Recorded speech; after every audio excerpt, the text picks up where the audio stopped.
teman-teman, bantu channel ini berkembang ya, subscribe, dan jangan lupa klik like and share video ini. Terima kasih dan selamat mendengarkan.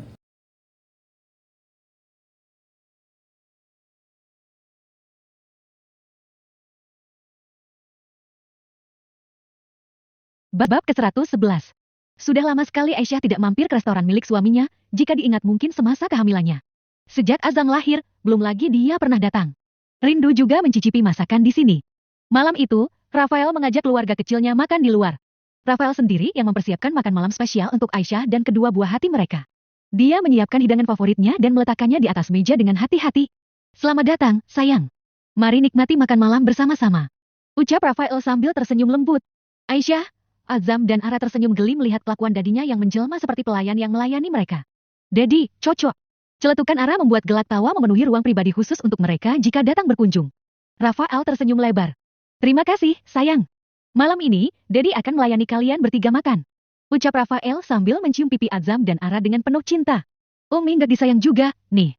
Aisyah pura-pura memasang wajah cemberut, Azam dan Ara terkikik melihatnya. Rafael memeluk Aisyah dengan erat, mencium bibirnya lembut. "Umi juga sangat disayang oleh Dedi. Jangan khawatir, Dedi akan memberikan perhatian yang sama untukmu dan anak-anak kita," ucap Rafael penuh cinta. Aisyah mencibikkan bibirnya. Namun dalam hati, rasanya berbunga-bunga. Angan dan impian yang selama ini hanya dalam bayangannya, akhirnya terwujud juga. Aisyah dan kedua anaknya menikmati makan malam dengan nikmat. Celotehan Ara dan Azam kerap terdengar di sela suapan mereka. Pun Rafael juga sangat antusias mendengar cerita mereka di sekolah tadi. Sesekali Rafael menanggapinya dengan senyuman dan anggukan. Aisyah menyaksikan interaksi ayah anak itu dengan senyuman bahagia. "Hati-hati sayang." Rafael membantu Aisyah masuk ke dalam mobil, dia menjaga kepala Aisyah agar tak terbentur. Mbak Aisyah." Aisyah menoleh ketika mendengar seseorang memanggilnya. Jantung Aisyah seketika berdetak kencang. Aisyah melirik kedua anaknya sekilas. Azam dan Ara sudah duduk anteng dalam mobil. Ia keluar lagi dan bersiri di samping Rafael yang sedang mengecek ponselnya. "Selamat malam, Mbak Karin." Karin mengangguk dan tersenyum ramah. "Mbak Aisyah, saya ingin bicara sesuatu yang penting. Bisa saya minta waktu Mbak? Kita bisa ngobrol di kafe depan." "Aduh, maaf Mbak. Anak-anak saya sudah pada mengantuk. Kami harus segera pulang, saya benar-benar minta maaf. Kalau memang sangat penting, Mbak bisa bicara di sini saja," ucap Aisyah. Ia menatap Karin dengan ekspresi menyesal karena tidak bisa memenuhi ajakannya. Rafael menggenggam tangan Aisyah erat-erat, memandang Karin dengan tajam. "Kami harus pulang. Jika kau punya urusan penting, katakanlah sekarang." Rafael menunjukkan sikap protektifnya terhadap istrinya. Karin tersentak kaget mendengar siara dingin Rafael. Namun hanya sebentar, dia dengan cepat menguasai dirinya lagi. "Begini, Mbak. Mobil kami mogok. Bisa saya dan anak-anak menumpang dengan mobil Mbak Aisyah?" Karin menatap Aisyah dan Rafael dengan tatapan memohon. Rafael memandang Karin dengan ekspresi dingin. "Tidak." Dia mengambil kunci mobilnya dan menuntun Aisyah ke dalam mobil. Dia tidak suka ada orang lain dalam mobilnya. Selain anak dan istrinya tidak ada lagi orang yang dia izinkan masuk ke dalam mobil kesayangannya itu. Rafael menyalakan mesin mobil. Pandangan dinginnya menunjukkan ketegasan agar siapapun yang berniat mengganggunya segera menyingkir. Karin yang melihat sikap dingin Rafael sangat tidak menduga. Selama ini, orang-orang akan sangat mudah bersimpati jika dia memasang tampang polos dan lugunya. Sombong sekali, Aisyah itu juga, apa-apaan dia. Suaminya tidak sopan begitu, bukannya ditegur, malah ikut-ikutan kurang ajar. "Padahal aku hanya mau minta tumpangan saja, dasar pelit." Gerutunya kesal sambil berbalik menuju mobilnya, di mana anaknya sudah tertidur akibat menunggunya. Dalam mobil, Aisyah terus saja menatap suami tampaknya itu. Dia bertanya-tanya, kenapa Rafael tidak mau memberi tumpangan pada Karin. Rafael merasakan tatapan intens dari istrinya. Dia menoleh dan mendapati Aisyah tersenyum misterius padanya. "Kenapa melihatku dengan tatapan seperti itu? Kita masih di mobil, sayang. Lagi ada anak-anak juga di sini." Dia mencium bibir Aisyah dan menyetir mobil dengan satu tangan, tangan yang lain menahan tengkuk istrinya. "Abang." Otaknya mesum terus. Aisyah memukul lengan Rafael sambil melirik ke bangku belakang. Untunglah kedua bocah itu sudah tertidur. Kalau tidak, sudah pasti mengotori mata suci anak-anaknya. Rafael membalas dengan senyum jahil. "Kalau begitu, nanti malam kita bisa menghabiskan waktu bersama di rumah. Aku akan memberikanmu pijatan spesial sebagai imbalannya." Dia mencium pipi Aisyah dan melanjutkan perjalanan pulang dengan senyuman puas di wajahnya. Entah sudah berapa lama, Dinda duduk di kloset kamar mandi dengan mata merah dan pipi basah. Bukan karena ada orang yang menyakitinya, atau tuntutan dari mertuanya seperti beberapa hari yang lalu. Kali ini dia murni merasa sedih entah karena apa.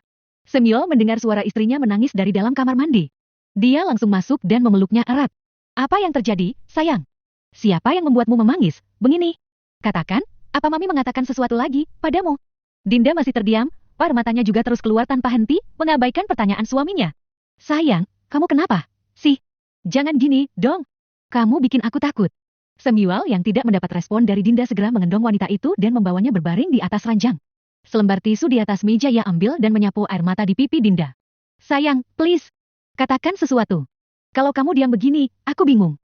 Ucapnya sambil terus menghapus air mata Dinda yang masih mengalir. Dinda menggeleng lemah, masih terdiam. Samuel memeluknya erat. Sayang, jangan menyimpan semuanya sendiri. Mas di sini untukmu. Ceritakan apa yang membuat istri cantik Mas ini merasa sedih begini. Dinda akhirnya menghela nafas dalam-dalam.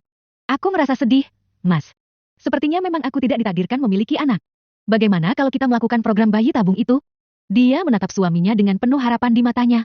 Samuel terdiam sejenak, lalu mengelus lembut pipi Dinda. Jika itu yang kamu inginkan, sayang. Kita bisa membahasnya nanti dan mempersiapkan semuanya dengan matang. Aku tidak mau kamu terbebani dengan masalah ini. Meskipun tidak ada anak, Mas juga tidak masalah. Yang penting, kita menua bersama. Dia membawa Dinda ke dalam pelukan hangat, memberikan dukungan tanpa kata-kata. Meskipun dia juga menginginkan keturunan, bukan berarti itu wajib juga.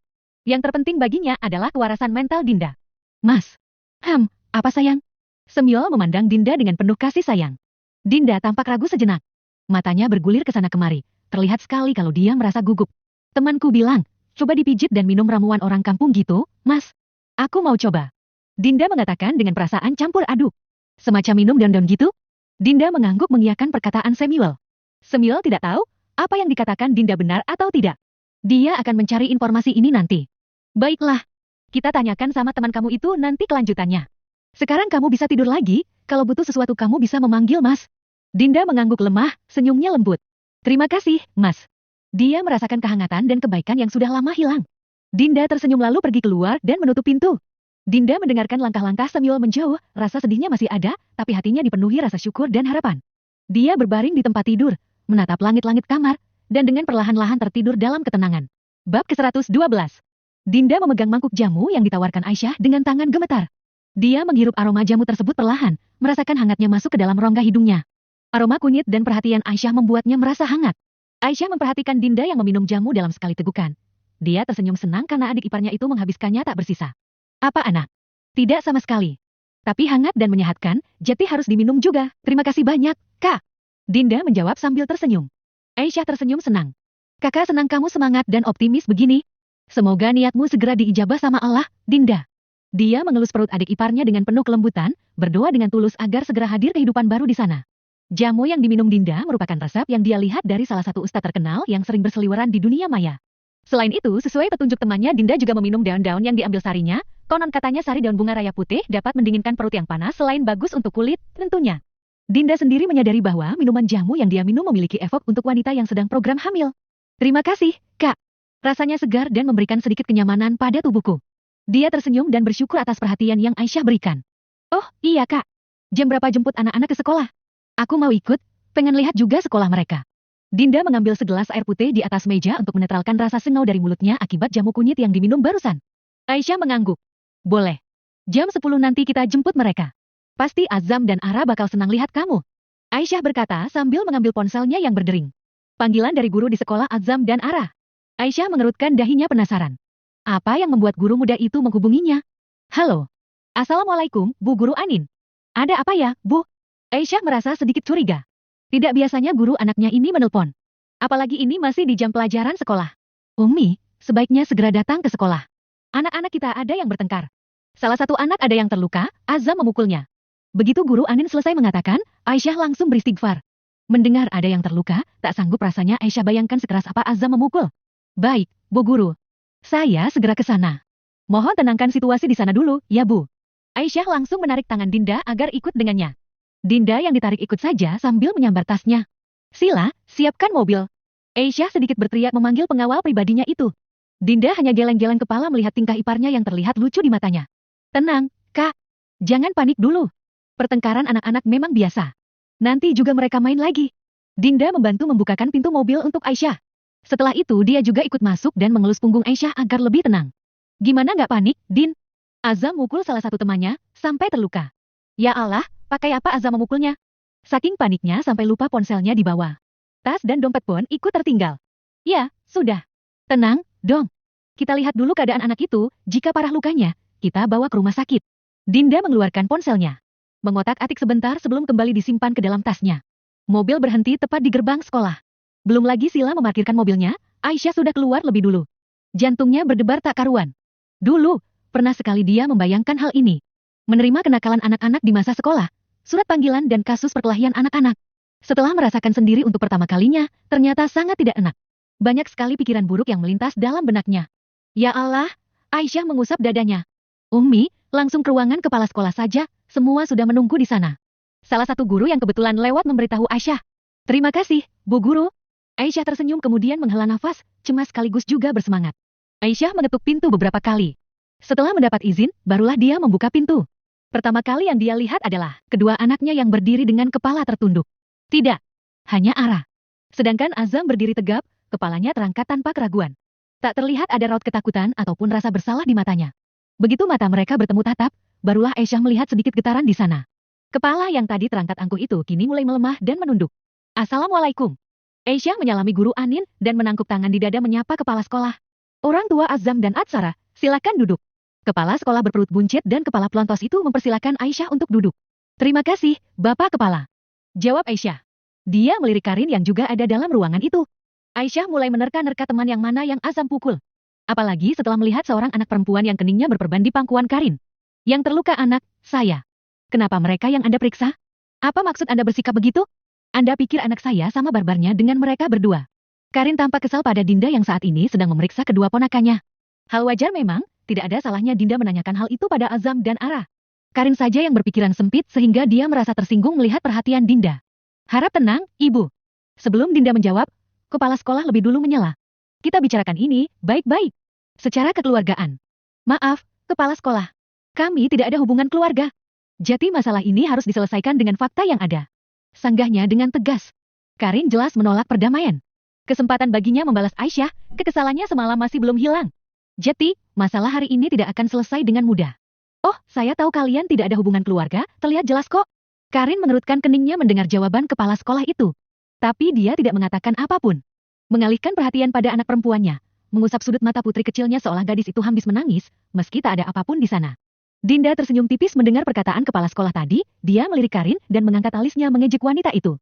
Karin hanya mendengus kesal dan membuang muka dengan marah. Maaf, kepala sekolah, Bu Guru. Bisa jelaskan apa yang sebenarnya terjadi? Aisyah merasa tak enak hati mendengar perkataan Karin. Apalagi dia bersikap begitu di depan anak-anak. Dia ingin semuanya cepat selesai dan segera pulang. Kepala sekolah mengangguk. Bu Anin, tolong jelaskan pada uminya Azam. Pinta kepala sekolah sembari meminum air karena merasa tenggorokannya sedikit kering. Guru Anin mengangguk. Jadi begini, Umi. Dari cerita Atsara. Kanaya anaknya Bunda Karin meminjam kotak pensil Atsara. Namun, ketika Atsara memintanya kembali Kanaya tidak mau memberikannya. Atsara mengambil paksa, Kanaya tidak terima dan mendorong Atsara hingga jatuh. Hai, mana ada begitu? Anakku punya kotak pensil sendiri. Bahkan lebih bagus dan lebih mahal dari milik dia. Kalau mau buat cerita yang bagus dikit, dong. Kelihatan banget pilih kasihnya. Belum lagi selesai guru Anin bercerita. Karin sudah memotongnya dan menjelaskan versi dia sendiri. Kepala sekolah dan guru Anin memejamkan mata serentak. Bunda Kanaya, biarkan saya selesaikan ini dulu. Akan ada kesempatan untuk Bunda membantah jika merasa cerita saya ini tidak benar. Karin memutar bola matanya dan menutup mulut rapat-rapat. Memang benar, kita tidak bisa menilai orang dari luarnya saja. Aisyah merasa tertipu dengan sikap polos dan ramah Karin kemarin. Siapa sangka sikapnya sangat bertolak belakang. Aisyah bahkan tidak percaya kalau ini masih orang yang sama yang berkenalan dengannya. Baiklah, saya lanjutkan, harap jangan ada yang memotong sebelum saya selesai ya, Bunda-bunda. Guru Anin melirik Aisyah dan Karin bergantian. Aisyah mengerti dan Karin dengan ogah-ogahan mengangguk. Azam melihat adiknya terjatuh segera membantunya berdiri. Setelah mendengar aduan dari sang adik, Azam mencoba membujuk Kanaya agar memberikan kotak pensil itu. Namun lagi-lagi Kanaya menolak. Azam sepertinya mulai kesal. Umi. Ditatapnya Aisyah oleh guru Anin. Jadi dia merebut kotak pensil itu dan berhasil. Kanaya menangis dan hendak mengambilnya kembali. Kanaya memukul dan Azam membalas dengan memukulkan kotak pensil itu ke dahinya. Begitulah, asal mula dari luka yang didapat Kanaya. Usai guru Anin menjelaskan, Karin berdiri dan melihat guru muda itu dengan marah. Bu Guru, anak saya tidak mungkin begitu, saya selalu mengajarinya agar tidak mengambil barang yang bukan miliknya. Cerita ini pasti akal-akalan mereka saja. Tidak disangka, anak sekecil ini sudah didik selicik ini. Karin melihat Aisyah dengan tatapan sinis. Guru, apa ada CCTV dalam kelas? Jika ada, kita bisa melihat apa yang terjadi. Jika terbukti cerita ibu tadi kebenarannya. Seperti yang dikatakan Bunda Kanaya. Kasus ini harus diselesaikan sesuai fakta yang ada. Dinda yang sedari tadi dia mulai angkat bicara. Dia membalas tatapan angkuh Karin dengan mata menantang. Sebagai aunty kedua anak itu, dia sangat mengenal keponakannya. Azam meski nakal, dia juga bukan orang yang suka angkat tangan. Bertengkar dengan arah hampir setiap saat, tapi tidak pernah sampai memukul. Jadi, sudah pasti ada yang memantik kemarahannya hingga hal ini bisa terjadi. Kepala sekolah mengangguk. Sebenarnya kami sudah melihat CCTV-nya. Jadi kami sudah tahu apa yang terjadi. Saya mengumpulkan semuanya di sini bertujuan untuk saling memaafkan dan saling mengingatkan anak-anak kita. Kalau begitu sebaiknya. Perkataan Dinda terhenti. Tiba-tiba pintu terbuka dan seorang pria dengan pakaian setelan jas rapi melangkah masuk dengan wajah pongah. Mas, ya Allah, Mas. Kanaya Mas, kepalanya berdarah. Aku takut Mas. Karin tiba-tiba menangis dengan suara lemah. Semua orang yang ada dalam ruangan itu tercengang dengan wajah melongok seperti orang bodoh. Hilang sudah sikap kasar dan kesombongan yang tadi dia perlihatkan. Kini, Karin menjelma menjadi wanita lemah yang tertindas. Siapa yang melakukan ini? Katakan, Mas tidak akan melepaskan orang itu. Pria yang baru datang itu langsung menunjukkan kekuasaannya. Dengan sesegukan Karin menunjuk Azam dan Atsara, hal itu pun ia lakukan dengan wajah takut-takut. Seolah dia tidak berani mengatakannya. Pria bernama Bayu itu menyipitkan matanya. Menghampiri Azam dengan langkah tegas, Aisyah melihat sesuatu yang tidak beres dengan pria itu. Jadi dia segera berdiri, Aisyah mendekati Azam membawa anak itu ke belakang tubuhnya. Maaf, Pak. Kita bisa selesaikan ini dengan kepala dingin. Meski anak saya melakukan kesalahan, tidak seharusnya Anda memakai kekerasan padanya. Aisyah menghalangi pandangan Bayu. Laki-laki itu menyeringai melihat keberanian Aisyah. Kekerasan? Apa kau buta? Tidak lihat kepala Kanaya berdarah? Anakmu yang lebih dulu melakukan kekerasan. Lalu kenapa saya tidak boleh? Karena ayahnya tidak mampu mengajari putranya hingga bisa bersikap kasar begini. Jadi, biarkan saya mewakili suamimu untuk mengajarinya bagaimana menjadi anak yang benar. Bayu mengambil bahu Aisyah dan mendorongnya hingga Aisyah terdorong ke samping. Kepala sekolah dan guru Anin segera mengambil tindakan. 2 orang satpam dipanggil untuk menyeret Bayu. Bapak, tolong jangan main tangan di sini. Kami punya CCTV yang membuktikan bahwa anak Anda lah yang memulai pertengkaran ini. Kepala sekolah coba jelaskan lagi pada Bayu. Tidak penting siapa yang memulai. Anak kami perempuan, dia laki-laki. Tidak pantas dia memukul Kanaya. Tampang dia saja seperti anak kurang ajar begini. Lihatlah tatapannya yang tajam itu. Bayu menunjuk Azam yang wajahnya sudah memerah. Mata anak itu menghitam sepenuhnya, urat-urat lehernya menegang dengan nafas memburu. Sabar, nak. Aisyah mengelus punggung Azam, sedangkan Ara sudah menangis ketakutan. Dinda juga sibuk melepaskan kepalan tangan Azam yang kuat. Panggil suamimu kemari. Ucapnya menyorot Aisyah dengan mata menekan. Saya ingin lihat sebrengsek apa ayahnya, sehingga anaknya yang masih sumur jagung ini berani menatap mataku. Aisyah melirik Dinda. Iparnya itu mengangguk. Aku sudah hubungi, kakak tenang saja. Mas. Karin beringsut dan memeluk lengan pria yang Aisyah duga adalah suami dari Bunda Hanifah yang kemarin berkenalan dengannya. Dugaan ini diperkuat karena saat ini, pintu ruangan kepala sekolah sudah tidak tertutup lagi. Ada beberapa wali murid yang datang menonton termasuk salah satunya Bunda Hanifah. Wajah wanita itu terlihat kesal dan marah, makanya Aisyah terpikir hal itu. Kamu tenang saja, sayang. Mas tidak akan melepaskannya dengan mudah, karena ya sekolah di sini tidak gratis. Ucap Bayu menenangkan Karin yang terus menangis yang entah apa yang dia tangisi. Sedangkan Kanaya yang terluka hanya diam saja dengan mata sayu menahan kantuk. Mbak Karin, apa harus sampai seperti ini? Luka di dahi Kanaya memang tidak bisa diabaikan. Tapi apa harus begini, Mbak? Ada jalan tengah yang bisa kita ambil. Kenapa Mbak membesar-besarkannya? Aisyah mendekati Karin dan ingin bicara baik-baik dengan wanita itu. Tapi yang membuat Aisyah terkejut adalah sikap Karin, wanita itu bersembunyi di punggung Bayu, seolah takut Aisyah menyakitinya. Maaf, Mbak Aisyah. Saya tidak bermaksud mengadu pada Mas Bayu. Maaf, jangan pukul saya. Karin terisak dengan suara mengiba. Siapapun yang mendengar pasti akan merasa kasihan dan perasaan ingin melindunginya seketika. Bayu memicingkan matanya merasa sakit hati mendengar tangisan wanitanya itu. Minggirlah dari hadapanku. Geram Bayu. Dia lagi-lagi ringan tangan, mendorong Aisyah hingga wanita itu terjatuh dan membentur meja yang ada di sampingnya. Ah! Aisyah terpekik dan memegang perutnya yang terkena sudut meja. Dinda dan kedua anaknya mendekat. Umi, Kak Ais. Aisyah menggigit bibirnya. Keringat membasahi dahinya dan wajahnya memucat. Sakit, Din. Lirihnya. Sila datang dan langsung menendang kaki Bayu hingga pria itu jatuh berlutut. Ketika Bayu hendak balik melawan, kepala sekolah memerintahkan satpam menahannya. Tolong jangan main kasar. Kita tunggu suami Bu Aisyah datang. Kalau sudah seperti ini, saya tidak bisa memutuskannya sendiri. Guru Anin membawa Aisyah duduk di sofa, memberi wanita itu segelas air putih. Azam dan Atsara menangis melihat uminya yang kesakitan. Anda pasti akan menyesal melakukan hal ini, Pak Bayu. Dinda menekan setiap kata yang dia ucapkan. Matanya memerah karena marah. Bab ke-113. Menyesal. Omong kosong. Saya Bayu, tidak ada yang saya takuti. Pria sombong itu menepuk dadanya dengan percaya diri.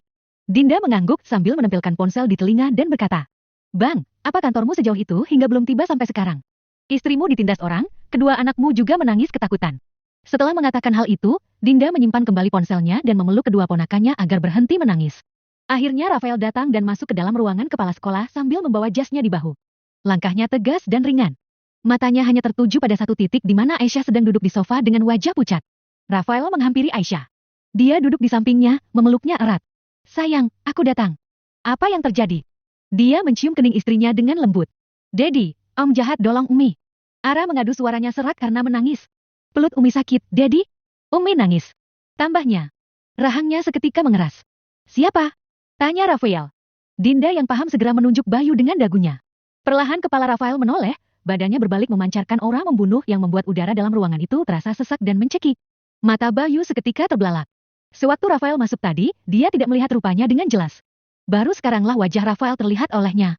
Tutuan. Seluruh tubuh Bayu kini bergetar, kakinya melemah hingga jatuh berlutut, bunyi gedebuk dari tulang lututnya dengan lantai membuat orang meringis mendengarnya. Tak terbayang betapa sakitnya. Kau, hah? Rafael menaikkan alisnya. Dia menyeringai sambil memainkan lidahnya dalam mulut. Seketika itu, ekspresi pria tampan itu berubah seperti seorang psikopat gila haus darah. Bunyi kretek di lehernya mengiringi langkah Rafael mendekati Bayu. Tutuan.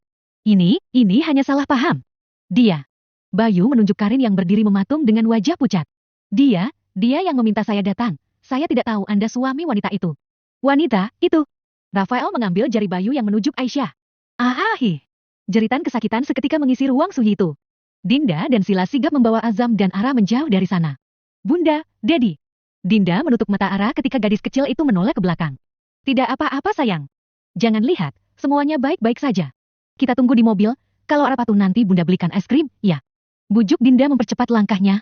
Jantung wanita itu ikut berdebar kali ini. Karena jeritan dan bunyi pukulan keras terdengar beruntun. Aisyah bukannya tak mau menghentikan aksi suaminya. 7 tahun sudah mereka berumah tangga, selama itu pula dia tak pernah sekalipun melihat Rafael dalam situasi seperti saat ini. Aisyah merasa syok bukan main melihat Rafael memukul Bayu dengan brutal. Laki-laki itu tak melawan sedikit pun, melihat ekspresi Rafael yang menikmati pemandangan itu membuat Aisyah merasa takut. Jangan harap ada yang bisa menyelamatkanmu. Ucap Rafael sambil menyeringai. Aisyah menahan tangis dan berusaha untuk tetap tenang. Hentikan. Abang, aku takut. Bisiknya dengan gemetar. Rafael tak mengindahkan, dia terus melanjutkan pukulan tanpa ampun, menikmati setiap rintik kesakitan Bayu. Sudah. Abang, cukup. Aku mohon, sudahi saja. Aku lelah, perutku sakit, mau pulang. Aisyah menangis dan memeluk Rafael dari belakang. Berharap kemarahan suaminya reda. Dan benar saja. Merasakan getaran tubuh Aisyah seketika Rafael berbalik dan memeluk wanita itu dengan lembut. Kamu baik-baik saja, sayang. Maafkan aku. Dia menyeka air matanya yang jatuh tanpa sadar. Aisyah mengangguk. Hanya sedikit nyeri, selebihnya baik-baik saja. Sudah ya. Kasihan Azam dan Ara, mereka ketakutan. Rafael tak menjawab, dia menoleh dan menatap Karin dengan dingin, senyum jahat terukir di wajahnya. Apa yang kau lihat? Takut, Bayu bukan yang terakhir merasakan siksaan ini. Kau juga akan segera menerima hukumanmu. Karin meneguk ludahnya. Wajahnya pucat dengan tubuh gemetar sambil memeluk Kanaya yang dari tadi bersembunyi di balik hijabnya. Inginnya dia mengatakan kata maaf. Namun apa daa, suaranya tidak bisa keluar karena terkejut. Rafael menghubungi Samuel dan memberinya perintah untuk membereskan Bayu dan menghilangkan wanita itu dari pandangan istrinya. Pulang. Ucap Aisyah lagi. Rafael mengangguk dan menyimpan ponselnya. Lalu mengangkat Aisyah dalam gendongannya dan membawanya keluar. Tidak memedulikan apa yang terjadi dalam ruangan yang dia tinggalkan, melirik pun tidak. Kepala sekolah dan guru Anin tak kalah takutnya. Bau pesing yang menyengat dalam ruangan itu membuat para wali murid yang berkumpul bubar seketika. Belum diketahui siapa yang mengeluarkan cairan beraroma khusus itu. Mungkin kepala sekolah dan Bu Guru Anin akan membicarakannya secara pribadi. Dedi. Ara langsung menghambur dalam pelukan Rafael setelah laki-laki itu menempati Aisyah duduk dengan nyaman. Rafael mengusap punggung Ara. Princess Dedi baik-baik saja kan? Tidak ada yang luka? Rafael memeriksa Ara dan dia bernafas lega setelah memastikan gadis kecil itu aman. Baik. Perhatian Rafael kini beralih pada Azam. Anak itu memberikan jempolnya sebagai jawaban bahwa dia baik. Bang, aku sama Sila. Dinda keluar dari mobil setelah Rafael mengangguk.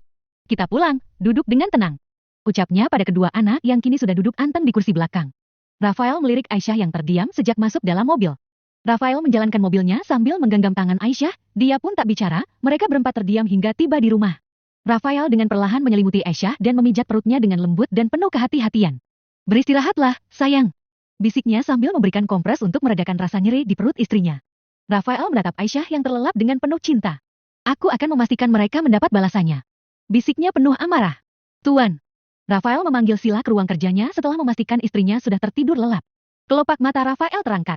Apa yang kau lakukan saat istriku diganggu pria itu? Sila merasa seolah sebuah belati tajam menancap di jantungnya ketika bertatapan dengan Rafael. Tuan, saya. Terima hukumanmu dan tidak perlu kembali lagi. Sila membungkuk dan berbalik pergi. Setidaknya kepalanya masih utuh. Jari-jarinya juga masih aman. Hukum cambuk bukan apa-apa baginya. Ini memang salahnya, Sila bisa terima konsekuensi itu. Ponsel Rafael berdering. Melihat nama penelpon di layar benda pipi itu, kemarahan Rafael kembali tersulut. Rafael mengangkat teleponnya dengan marah. Apa yang kau inginkan? Dia berkata sambil mengetuk meja dengan jarinya. Bos, ada masalah apa? Kenapa tiba-tiba membatalkan kontrak? Bukannya Anda setuju menjalin kerjasama dengan Ocean Group? Tanya seorang pria di ujung telepon. Rafael menjawab dengan nada tegas. Kerjasama dengan Ocean Group sudah tidak relevan lagi. Aku tidak suka dengan pegawaimu. Dia memutuskan teleponnya tanpa memberikan penjelasan lebih lanjut. Suara ketukan pintu mengalihkan perhatiannya. Masuk. Pintu terbuka dan seorang pria jangkung masuk dan membungkuk. Tuan, ada Pak Rama di luar ingin bertemu dengan Anda. Raki. Suara berat Rafael membuat pria bernama Raki itu mengangkat kepalanya. Saya, Tuan. Jawabnya dengan tubuh yang berdiri tegap. Siapkan satu pengawal lagi untuk istriku. Pastikan dia tahu tugasnya. Jika sama saja dengan yang sebelumnya, sebaiknya kau bubarkan saja kelompok tak bergunamu itu. Raki menelan ludahnya. Sila, gadis itu adalah sepupunya. Gadis itu juga berada di bawah pengawasannya. Tidak dikirim ke tempat pengasingan saja dia sudah bersyukur. Jika dia melakukan kesalahan lagi, entah tuannya itu masih berbaik hati padanya atau tidak. Baik, Tuan. Setelah itu Rafael pergi ke ruang tamu menemui Rama. Kaki Rafael terangkat dan duduk menyilang. Matanya memandang Rama yang duduk di depannya. Di atas meja ada 2 kotak puding dan beberapa kantong kresek hitam yang tak terlihat apa isinya. Aku mau ketemu Ara. Rama membuka suara. Menunggu Rafael berbasa-basi dengannya sepertinya sangat mustahil. Rafael tak menjawab, dia memijit pelipisnya kemudian menyandarkan punggung. Tangan Rafael berada pada kedua sisi sofa dengan mata menatap lurus ke arah Rama. Hukumanmu, apa sudah selesai? Tanya Rafael dengan suara tegas tak terbantah. Sedikit lagi, aku sibuk beberapa hari ini. Jati aku. Kau pikir orang lain tidak punya kesibukan? Jangan banyak alasan. Pria yang dipegang janjinya. Buktikan dengan tindakan bukan hanya ucapan dan bualan yang tidak penting. Rafael mengambil sebatang rokok dan menyalakannya. Jika sudah begini, artinya ada banyak hal yang tengah ia pikirkan. Hukuman Rama menurut Rafael sangat ringan. Karena Aisyah yang memberikannya, jika dirinya yang menentukan, maka tidak akan ada alasan baginya untuk menolak. Bicara baik-baik bukanlah gayanya. Pria kasar seperti dirinya hanya tahu menghukum secara fisik dan mental. Surat Luqman ayat 13-17, lalu surat Asy'ara ayat 18, surat Al-Kahfi 46. Hafalan ayat, bukankah itu mudah? Sudah hampir 1 minggu, Rama masih juga belum menyelesaikannya. Aku hanya ingin memberikan ini pada mereka. Rama menunjuk puding yang dia beli. Sebentar saja. Rafael, aku. Mereka sedang tidur siang. Lain kali datang di saat kau setor hafalanmu pada istriku. Rafael bangkit dari duduknya. Tidak memberikan kesempatan Rama bernegosiasi. Brengsek. Umpat Rama kesal. Rasa marah dan dendam berkumpul dalam dadanya. Suatu hari nanti, dia akan melepaskan semua kemarahan dalam hatinya ini. Tanpa Rama sadari, umpatannya itu disaksikan oleh bawahan Rafael dari pantauan CCTV di ruang keamanan. Dasar bodoh. Ucap Raki sambil terus menatap Rama yang mulai berjalan keluar rumah. Bab ke-114. Rafael memandangi wajah cantik Aisyah yang tertidur pulas dalam pelukannya. Dengan penuh kelembutan ia membelai rambut halus istrinya. Senyuman tipis terbit dari bibir tipis berwarna merah muda itu. Sudah bertahun-tahun, perasaanku masih saja berdebar ketika melihatmu tidur seperti ini. Kecupan manis ia labuhkan di bibir Aisyah. Rafael gemas sehingga menggigit kecil benda kenyal yang selalu membuatnya candu setiap hari.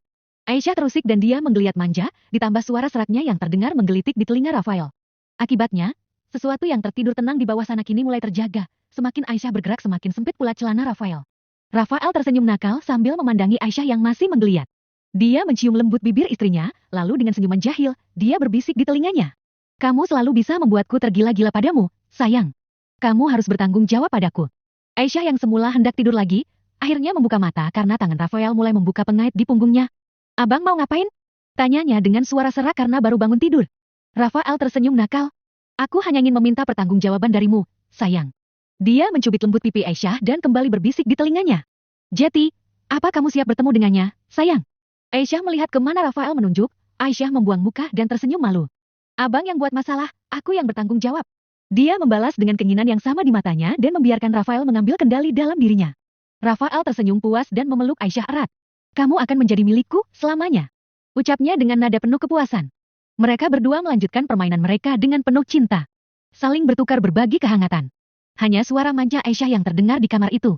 Aku mencintamu, istriku. Rafael mengecup kening Aisyah yang masih terengah-engah. Aisyah tersenyum lembut. Aku juga mencintamu, suamiku. Mereka saling memandang dengan penuh cinta dan kehangatan, menikmati setiap detik waktu kebersamaan mereka di dalam kamar mewah itu. Masih ngantuk? Mau tidur lagi? Rafael menepuk lengan berototnya yang putih sehingga urat-urat tangannya terlihat dengan jelas. Kenapa? Abang ngantuk? Tanya Aisyah sambil mengenakan lagi pakaiannya yang tadi dilempar Rafael. Rafael tersenyum nakal. Tidak, sayang. Aku hanya ingin melihat wajah cantikmu lagi sebelum aku balik ke kantor. Dia mencium bibir Aisyah dengan penuh kelembutan. Aisyah tersenyum manis. Baiklah, Dedi. Nanti pas pulang belikan martabak, ya. Rafael tersenyum dan mencium kening Aisyah. Tentu, sayang. Aku akan membelikan martabak favoritmu nanti. Dia meraih tangan Aisyah dan berjalan menuju pintu kamar mandi. Bukan suara orang mandi yang terdengar. Namun, suara-suara ambigu yang membuat bulu kuduk berdiri. Waktu mandi yang harusnya selesai dalam 15 menit itu, nyatanya berakhir dalam waktu tidak kurang dari 2 jam. Rafael keluar dari kamar mandi dengan senyuman puas. Maaf, sayang. Aku sepertinya tidak jadi ke kantor. Dia menggaruk kepalanya yang tak gatal. Aisyah tak sanggup lagi menahan tawa, bagaimana tidak? Selama ini suaminya itu tidak pernah bersuara saat mereka meneguk madu di lembah surga Aisyah. Hari ini, laki-laki itu membuat Aisyah terkejut dengan racauan dan suara-suaranya yang membuat Aisyah merinding. Wajah Rafael memerah, dia bersembunyi di ceruk leher istrinya yang dipenuhi hasil karyanya yang memukau. Aisyah tersenyum dan mencubit pipi Rafael. Suamiku, kamu selalu membuatku terkejut dengan keunikanmu. Setelah ini, jangan ditahan lagi, ya? Aku juga mau mendengarnya lagi. Dia memberikan ciuman singkat pada bibir suaminya sebelum beranjak pergi untuk menyiapkan makan malam. Rafael tersenyum bangga. Tentu, sayang. Aku akan membuatmu terkejut setiap hari. Dia memberikan ciuman lembut pada kening Aisyah sebelum menuju kamar Azam dan Ara untuk berbicara dengan mereka. Rafael masuk ke kamar Azam dan Ara dengan wajah sumringah. Dia memeluk mereka berdua, mencium pipi mereka yang gembul. Jati, apa yang terjadi hari ini, anak-anakku? Dedi siap mendengarkan cerita kalian. Azam dan Azahra saling berpandangan, kemudian tersenyum manis pada Rafael. Kotak pensil ala diculik kali ini. Tapi, Mas Azam jati pelindungku dan berhasil melebutnya kembali. Ujar Azahra sambil memeluk erat lengan Rafael. Rafael mendengarkan dengan penuh perhatian, lalu tersenyum bangga. Bagus sekali, Azam. Dedi sangat bangga padamu. Kamu adalah pelindung yang hebat untuk adikmu. Rafael memeluk mereka berdua erat-erat dan memberikan kecupan di kening mereka. Tapi lain kali tidak boleh memukul anak perempuan lagi. Apalagi dengan benda keras seperti kotak pensil. Itu sangat berbahaya, mengerti? Azam menundukkan kepala dengan wajah bersalah. Maaf, Dedi. Aku tidak akan melakukannya lagi. Rafael tersenyum lega dan memeluk mereka erat-erat. Baiklah, sekarang pergi mandi dan bersiap untuk makan malam, Ummi sudah memasak untuk kita. Azam dan Ara mengangguk dan segera pergi mandi. Sementara Rafael menunggu mereka di dapur sambil memandangi istri cantiknya memasak. Sesekali Aisyah melototkan mata padanya, karena Rafael yang bersiul-siul menggoda. Dedi, sepertinya sangat senang hal ini. Apa Dedi makan pelmen diam-diam? Ara menyipitkan mata dan menatap Rafael dengan curiga. Aisyah menutupnya mulut menahan tawa. Rafael menggekeng dan tersenyum malu-malu. Oh, bukan permen. Dedi hanya sedang senang karena bisa bersama dengan kalian berdua. Tidak ada yang bisa membuat Dedi lebih bahagia daripada ini. Aisyah mengangguk-angguk. Alasan yang bagus, sayang. Ucap Aisyah terkekeh sambil memberikan lauk ke dalam piring Rafael. Rafael tersenyum dan mencubit pelan pinggang Aisyah. Terima kasih, sayangku. Dia menikmati makan malam bersama keluarganya sambil bersyukur dalam hati. Betapa beruntung memiliki mereka dalam hidupnya. Dinda terusik dalam tidurnya dan dia menggeliat manja, ditambah suara seraknya yang teredam. Dia membuka matanya perlahan dan melihat Semyol memeluknya. Pemandangan indah setiap pagi. Ucap Dinda dengan senyum lembut.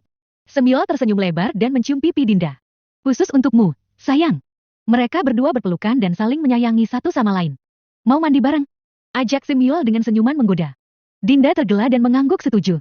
Setelah selesai mandi dan berpakaian, Semyol dan Dinda berjalan bersama ke dapur, tertawa dan saling menggoda. 2 piring nasi goreng dengan ayam suwir dan kacang polong favorit Dinda telah tersedia di meja makan.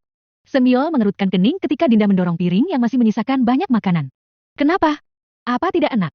Semyol mencoba nasi goreng yang masih tersisa di piring Dinda. Enak kok, sayang. Dia memakannya dengan lahap sambil tetap menatap istrinya dengan rasa penasaran, sebab tidak biasanya Dinda menyisakan makanan. Meski tak enak sekalipun tetap akan dia habiskan. Dinda meminum segelas air putih dan dia duduk bersandar dengan kening berkerut. Tidak tahu kenapa, rasanya tidak enak pagi ini. Perutku menolak dan rasanya sangat mual. Ucap Dinda sambil mengurut tenggorokannya. Semyol memperhatikan Dinda dengan khawatir. Apa kamu baik-baik saja, sayang? Apa perlu kita ke dokter? Ia menyiapkan air hangat untuk Dinda dan membantunya berbaring di sofa. Terima kasih, Mas. Ucap Dinda dengan suara yang pelan. Semyol mengelus lembut perut Dinda. Kita ke dokter saja ya, sayang. Aku khawatir, aku tidak mau kamu kenapa-kenapa. Ia merasa cemas dan takut kalau Dinda terkena penyakit berbahaya. Dinda menggeleng. Tidak apa-apa, Mas. Aku kayaknya tidak ke kantor hari ini, kepalaku sedikit pusing. Mas berangkat saja sebelum kesiangan.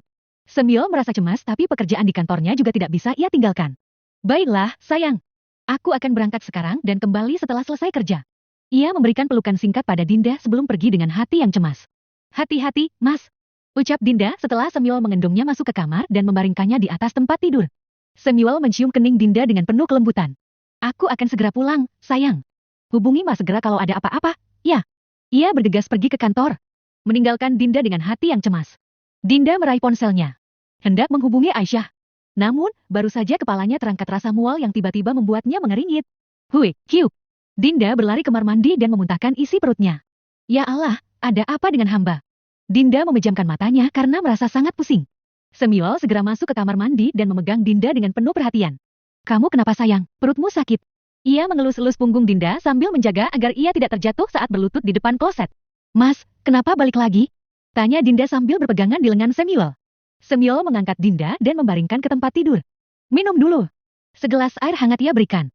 Tangan satu lagi membuka laci dan mengambil sebuah tabung kecil berbentuk roll-on yang berisi minyak angin. Kamu pucat banget sayang. Kita ke rumah sakit saja, ya. Bujuk Semyol sambil menggosokkan minyak kayu putih di tengkuk Dinda. Dinda menggeleng. Tidak perlu, Mas. Aku cuma lelah dan pusing sedikit. Ia meminum air hangat dengan perasaan lega saat merasakan kehangatan di dalam tubuhnya yang semula terasa kedinginan. Tapi sayang, Semyol tidak akan bisa bekerja dengan tenang jika Dinda dalam kondisi begini. Dinda memegang tangan Semyol dengan lembut. Jangan khawatir, Mas. Aku akan baik-baik saja setelah istirahat yang cukup. Ia tersenyum penuh keyakinan dan meyakinkan Semyol bahwa ia akan segera pulih. Semyol menghela nafas pelan. Dinda memang keras kepala. Dia juga tahu istrinya itu sangat sulit minum obat. Jadi tidak heran kalau dia tidak mau diajak ke dokter. Semyol mencium kening Dinda dengan penuh cinta. Baiklah, sayang. Tapi jika perlu, aku akan membawamu ke dokter untuk diperiksa. Ia tetap berada di samping Dinda dengan segala kekhawatirannya yang masih terasa jelas dalam matanya. Kamu tidak jadi ke kantor? Tanya Dinda dengan mata terpejam. Aroma dari minyak kayu putih yang segar membuat rasa pusingnya sedikit reda. Semyol menggelengkan kepala. Tidak apa-apa, sayang. Yang penting sekarang adalah kamu. Ia duduk di samping Dinda dan memeluknya erat, memberikan rasa nyaman dan kehangatan yang Dinda butuhkan saat itu. Dinda merasa senang ditemani suaminya. Perlahan dia tertidur dan tak lagi mendengar suara Semyol. Semyol mengamati Dinda yang tertidur dengan tenang. Ia memutuskan untuk menjaga istrinya itu sampai dia terbangun dan merasa lebih baik. Tak lupa ia menghubungi Rafael. Mengabari pria itu bahwa dirinya tidak ke kantor hari ini sebab harus menjaga Dinda yang sedang sakit. Bab ke-115. Karin sedang berjalan di lorong rumah sakit, tiba-tiba tangannya ditarik masuk ke dalam ruangan kosong dan gelap. Seseorang memeluk pinggangnya dari belakang dan mencium lehernya dengan penuh gairah. Mas. Karin menggelinjang geli saat lidah seorang pria menjilati lehernya. Pria itu tersenyum penuh kepuasan saat melihat Karin menikmatinya. Kamu terlihat begitu menggoda, Karin. Aku tak sabar untuk menjelajahi setiap inci tubuhmu. Dia membawa tangannya perlahan turun dari pinggangnya dan merayapi bagian bawah tubuhnya yang semakin panas. Mas, kau, wanitamu yang gila itu mungkin akan memergoki kita. Ucap Karin dengan suara tercekat. Pria itu tersenyum nakal dan mencium bibir Karin dengan penuh nafsu. Biarkan dia memergoki. Biar dia lihat siapa yang benar-benar bisa membuatku bahagia. Dia melanjutkan sentuhan mesra di tubuh Karin, tak peduli dengan risiko yang ada. Tiba-tiba ponsel di saku pria itu berdering. Dia merogoh kantong celananya dan melihat nama seseorang di layar ponsel. Itu adalah kekasihnya yang menghubunginya. Pria itu menatap ponselnya dengan rasa bersalah. Maaf, Karin. Aku harus pergi sekarang. Dia mencium pipi Karin singkat dan berjanji akan menemui janda beranak satu itu lagi lain hari. Dia keluar dari ruangan, tetapi dia tidak bisa menahan diri untuk tak melirik ke belakang sebelum pergi. Hatinya penuh keraguan, meski Karin seorang janda, tapi wanita itu selalu mampu membuatnya merasa puas. Lain lagi dengan kekasihnya, wanita itu tidak pernah mau jika diajak melakukan hubungan seperti ini. Karin menatap punggung tegap yang mulai menjauh itu dengan tatapan bangga. Ya, seperti inilah seharusnya pria menatapku. Penuh cinta dan gairah, berondong saja bisa aku gat apalagi suami orang. Jika aku punya kesempatan sekali saja, maka suamimu yang tampan itu akan bertekuk lutut padaku, Aisyah. Karin menghela nafas panjang. Hari ini dia datang ke rumah sakit menjenguk Bayu. Pria paruh baya itu dirawat di sini, sudah 2 hari. Kalau saja bukan karena uangnya, tidak mungkin Karin akan capek-capek datang dan bermanis-manis muka dengan pria pengangguran itu. Sejak hari bermasalah dengan Aisyah dan suaminya, Bayu langsung dipecat dari perusahaan tempat dia bekerja. Dari situ juga Karin tahu kalau suami Aisyah seorang CEO sekaligus pemilik perusahaan real estate terbesar di Indonesia.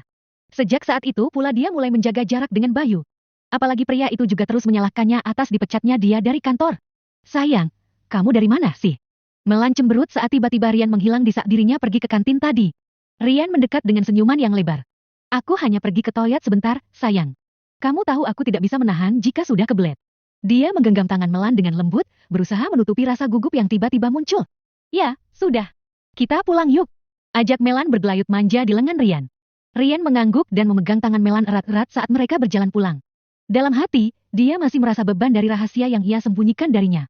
Oh, iya. Bagaimana tadi, dokter bilang apa? Mama kamu sudah tidak ada masalah lagi kan, sayang? Tanya Melan saat mereka sudah duduk dalam mobil. Rian menjawab dengan nada tenang. Tidak ada masalah lagi. Mama sudah baik-baik saja sekarang, mungkin 2 hari lagi Mama sudah bisa pulang. Dia tersenyum palsu, berharap Melan tidak menyadari kebohongannya. Melan melirik Rian, dia merasa ada yang aneh dengan laki-laki itu. Tapi entah apa dia juga bingung. Kamu ada mau mampir dulu, atau langsung pulang sayang? Mampir ke rumah Ais sebentar ya, sudah lama tidak ketemu. Melan yang sedang menatap keluar jendela menjawab tanpa menoleh. Rian melirik Melan dan menggaruk lehernya yang tak gatal. Oke. Sayang, kamu kenapa? Melan menggeleng tanpa suara. Rian pun semakin kikuk dibuatnya. Oh iya, sayang. Besok aku tidak bisa menemani kamu. Aku ada perjalanan bisnis keluar kota. Mungkin selama beberapa hari kita tidak akan bertemu. Ucap Rian. Melan menoleh dan mendapati wajah tenang kekasihnya itu lalu mengangguk. Mobil milik Rian masuk ke dalam halaman rumah berpagar tinggi itu setelah satpam membukakan pintu. Aku langsung balik ya. Masih banyak pekerjaan yang harus aku bereskan. Ucap Rian pamit tanpa keluar dari mobil. Melan mengangguk. Oke, hati-hati. Kabari aku kalau kamu sudah sampai kantor. Rian membalas dengan suara klakson mobilnya.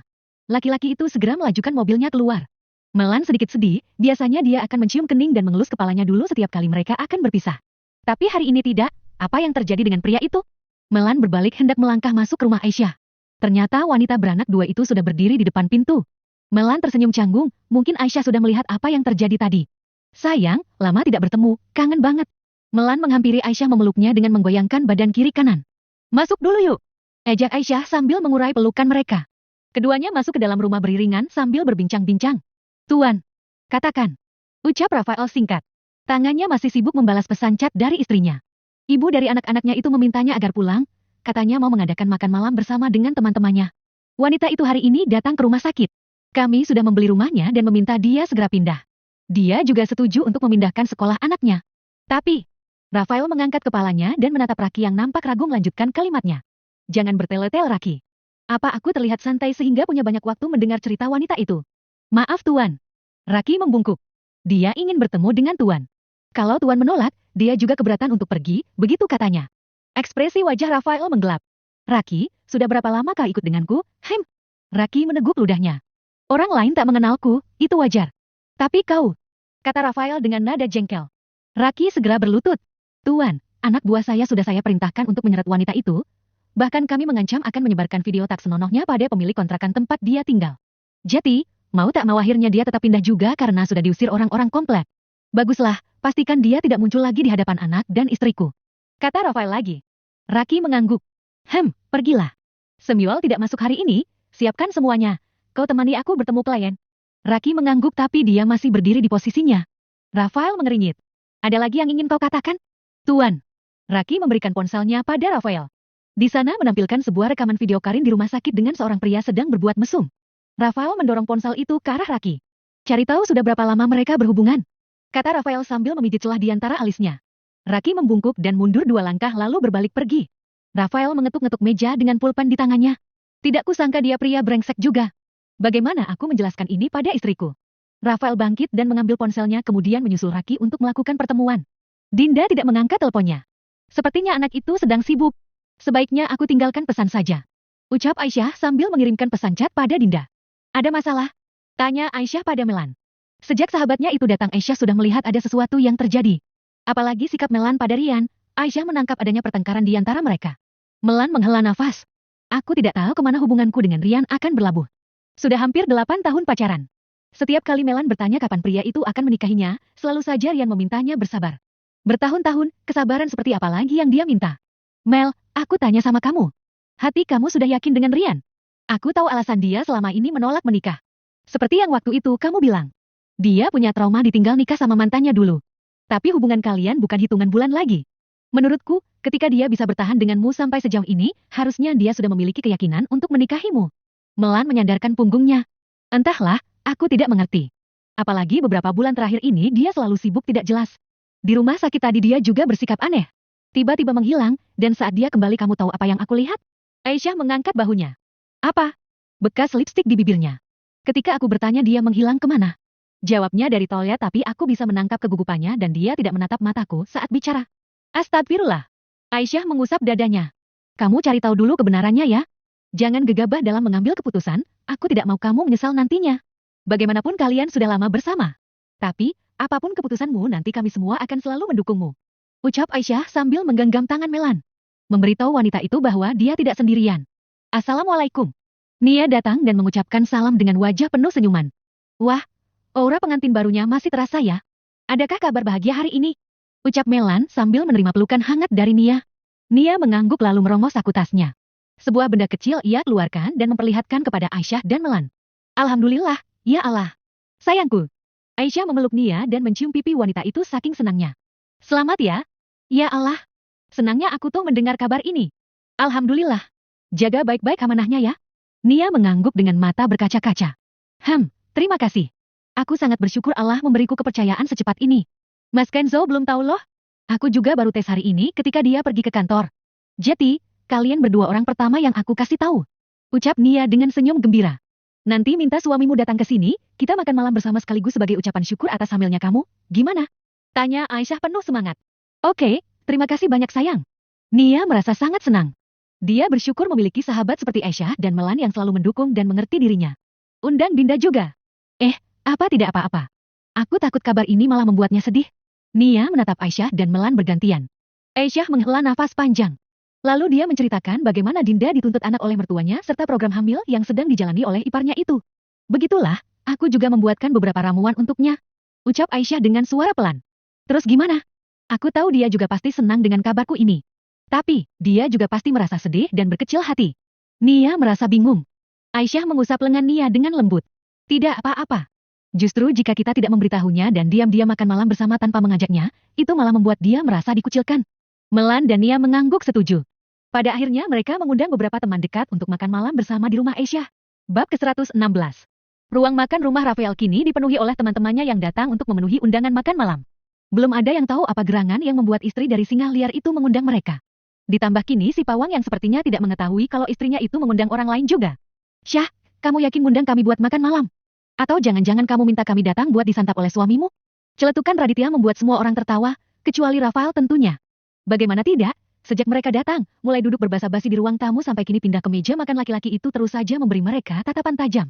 Mereka yang sudah biasa dengan sikap Rafael sudah tidak heran lagi, karena dia memang tipikal orang yang tidak suka rumahnya mereka datangi. Semil sama Dinda belum sampai. Tanya Kenzo yang kini duduk di sebelah Nia sambil bersandar manja di bahu wanitanya itu. Radit melempar sekotak tisu dan menimpuk tepat di lengan Kenzo. Jaga etika ketika bertamu, ngapain kau bersikap mesra dengan istrimu di sini? Mau kau tunjukkan pada siapa keromantisanmu itu? Kesal juga akhirnya Radit. Setiap kali ada kesempatan Kenzo selalu saja menempel pada istrinya. Tidak tahukah dia jiwa jomblonya kini memanas, mendidih dan meronta-ronta karena menginginkan hal seperti itu juga. Ditunjukkan pada bujang lapuk macam kau lah. Ayolah, hanya kau seorang yang kini masih lajang, Radit. Pesonamu sudah menurun. Lihat senior kita. Tunjuk Kenzo pada Rafael yang duduk berpangku tangan. Makin tua makin seksi. Yang beranak bininya yang hot malah dia. Makanya aku tidak sabar mau punya anak juga. Mana tahu pas anakku lahir aku jadi hot daddy juga kan. Makin matang makin ganas dan tampan. Jangan salah kau, bukan pesonaku yang menurun. Justru sekarang ini aku dalam sebuah kebimbangan. Ucap Radit dengan ekspresi serius. Lagak kau, penuh kebimbangan. Ejek Kenzo mencibir. Nia hanya geleng-geleng kepala menyaksikan perdebatan suaminya dengan Radit yang ecap kali bertengkar tiap ketemu. Sontoloyo. Dengerin dulu kalau orang bicara itu jangan langsung dipotong. Aku itu bimbang mau menentukan betina mana yang akan aku pilih buat jati istri, saking banyaknya yang datang aku pun bingung menentukannya. Jelas Radit dengan semangat menggebu. Kenzo yang sudah menduga kalimat itu yang akan dia katakan hanya membuang muka dengan ekspresi malu. Malu terhadap sikap percaya diri Radit yang menurutnya sudah overdosis. Rafael masih coba menahan kesabaran.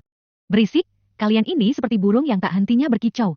Aisyah dan Melan yang tadi sibuk membantu Koki di dapur datang dan melihat suasana meja makan yang tak bagus. Keributan apa yang terjadi di sini? Tanya Aisyah mengambil tempat duduk di samping Rafael. Rafael menghela nafas panjang. Sayang, kenapa undang mereka tak bilang dulu padaku? Mereka ini selalu berisik kemanapun pergi. Rafael tidak suka keramaian. Dia merajuk pada Aisyah. Aisyah mengerutkan keningnya. Kan aku sudah kasih tahu lewat pesan chat. Abang bilang. Oke. Makanya aku undang. Kenzo dan Radit terkekeh pelan. Sudahlah, Bung. Ini perintah Nyonya. Memangnya kau berani membantah? Kenzo dan Radit saling tos dan tertawa melihat Rafael bungkam sudah seperti suami takut istri saja. Kapan lagi mereka punya kesempatan untuk mengolok-olok pria itu? Aisyah mengusap lengan suaminya agar lebih bersabar. Rafael mendengus kesal. Mereka ini biang keributan, aku lebih suka berdua denganmu, sayang. Rafael menarik Aisyah ke dalam pelukannya, mencoba untuk mengabaikan keberadaan manusia lain di sana dan fokus pada istrinya yang tercinta. Dedi, Umi, Azam dan Ara datang dengan setelan piyama kembar bergambar penguin. Mereka berdua terlihat sangat lucu dan menggemaskan. Wah, lucu sekali. Duduk sama Om di sini, Ara. Tawar Radit yang bersiap menarik kursi di sampingnya. Ara menggelang. Nomor, mau sama Dedi aja. Tolak Ara dengan suara kekanakannya. Radit pura-pura memasang wajah kecewa. Tapi siapa yang peduli dengan perasaan laki-laki itu? Dedi, mau peluk seperti Umi. Rengek Ara manja. Dia merentangkan kedua tangan menunggu Rafael. Rafael segera mengangkat Ara dan mendudukkan di pangkuan Aisyah yang duduk manis di pahanya. Mas, ayo Cini ikutan, seluloh. Ajak Ara dengan riang. Azam menggelang. Aku bukan anak kecil. Tolaknya dengan wajah datar tanpa ekspresi. Sontak saja perkataan Azam membuat semua orang tertawa. Sedangkan Aisyah menutup wajahnya yang merah padam. Abang, malu. Turunin. Bisik Aisyah pada Rafael. Rafael mendengus kesal. Merusak suasana saja. Gerutunya memberikan tatapan tak senang pada Azam. Namun anak itu tak melihatnya sedikit pun. Kini meja makan sudah ditata rapi oleh Koki dan beberapa pelayan lain yang ikut membantu. Menu malam ini cukup beragam, mulai dari makanan tradisional sampai makanan modern. Tak lupa pula ada sushi kesukaan Azam dan pasta favorit Ara. Sebelum makan malam dimulai, Aisyah berdiri dan bersiap memberikan pengumuman. Namun sebelum dia membuka suara, Semyul dan Dinda tiba-tiba datang mengalihkan perhatian semua orang. Datang juga, kirain masih berkubangan di kawah hitam tak berdasar kalian. Seru Radit yang seketika mendapat jitakan di kepalanya oleh Melan. Sakit, kenapa mukulnya di kepala, sih? Protesnya. Melan memukul lagi, sekarang cubitan panas di pahanya.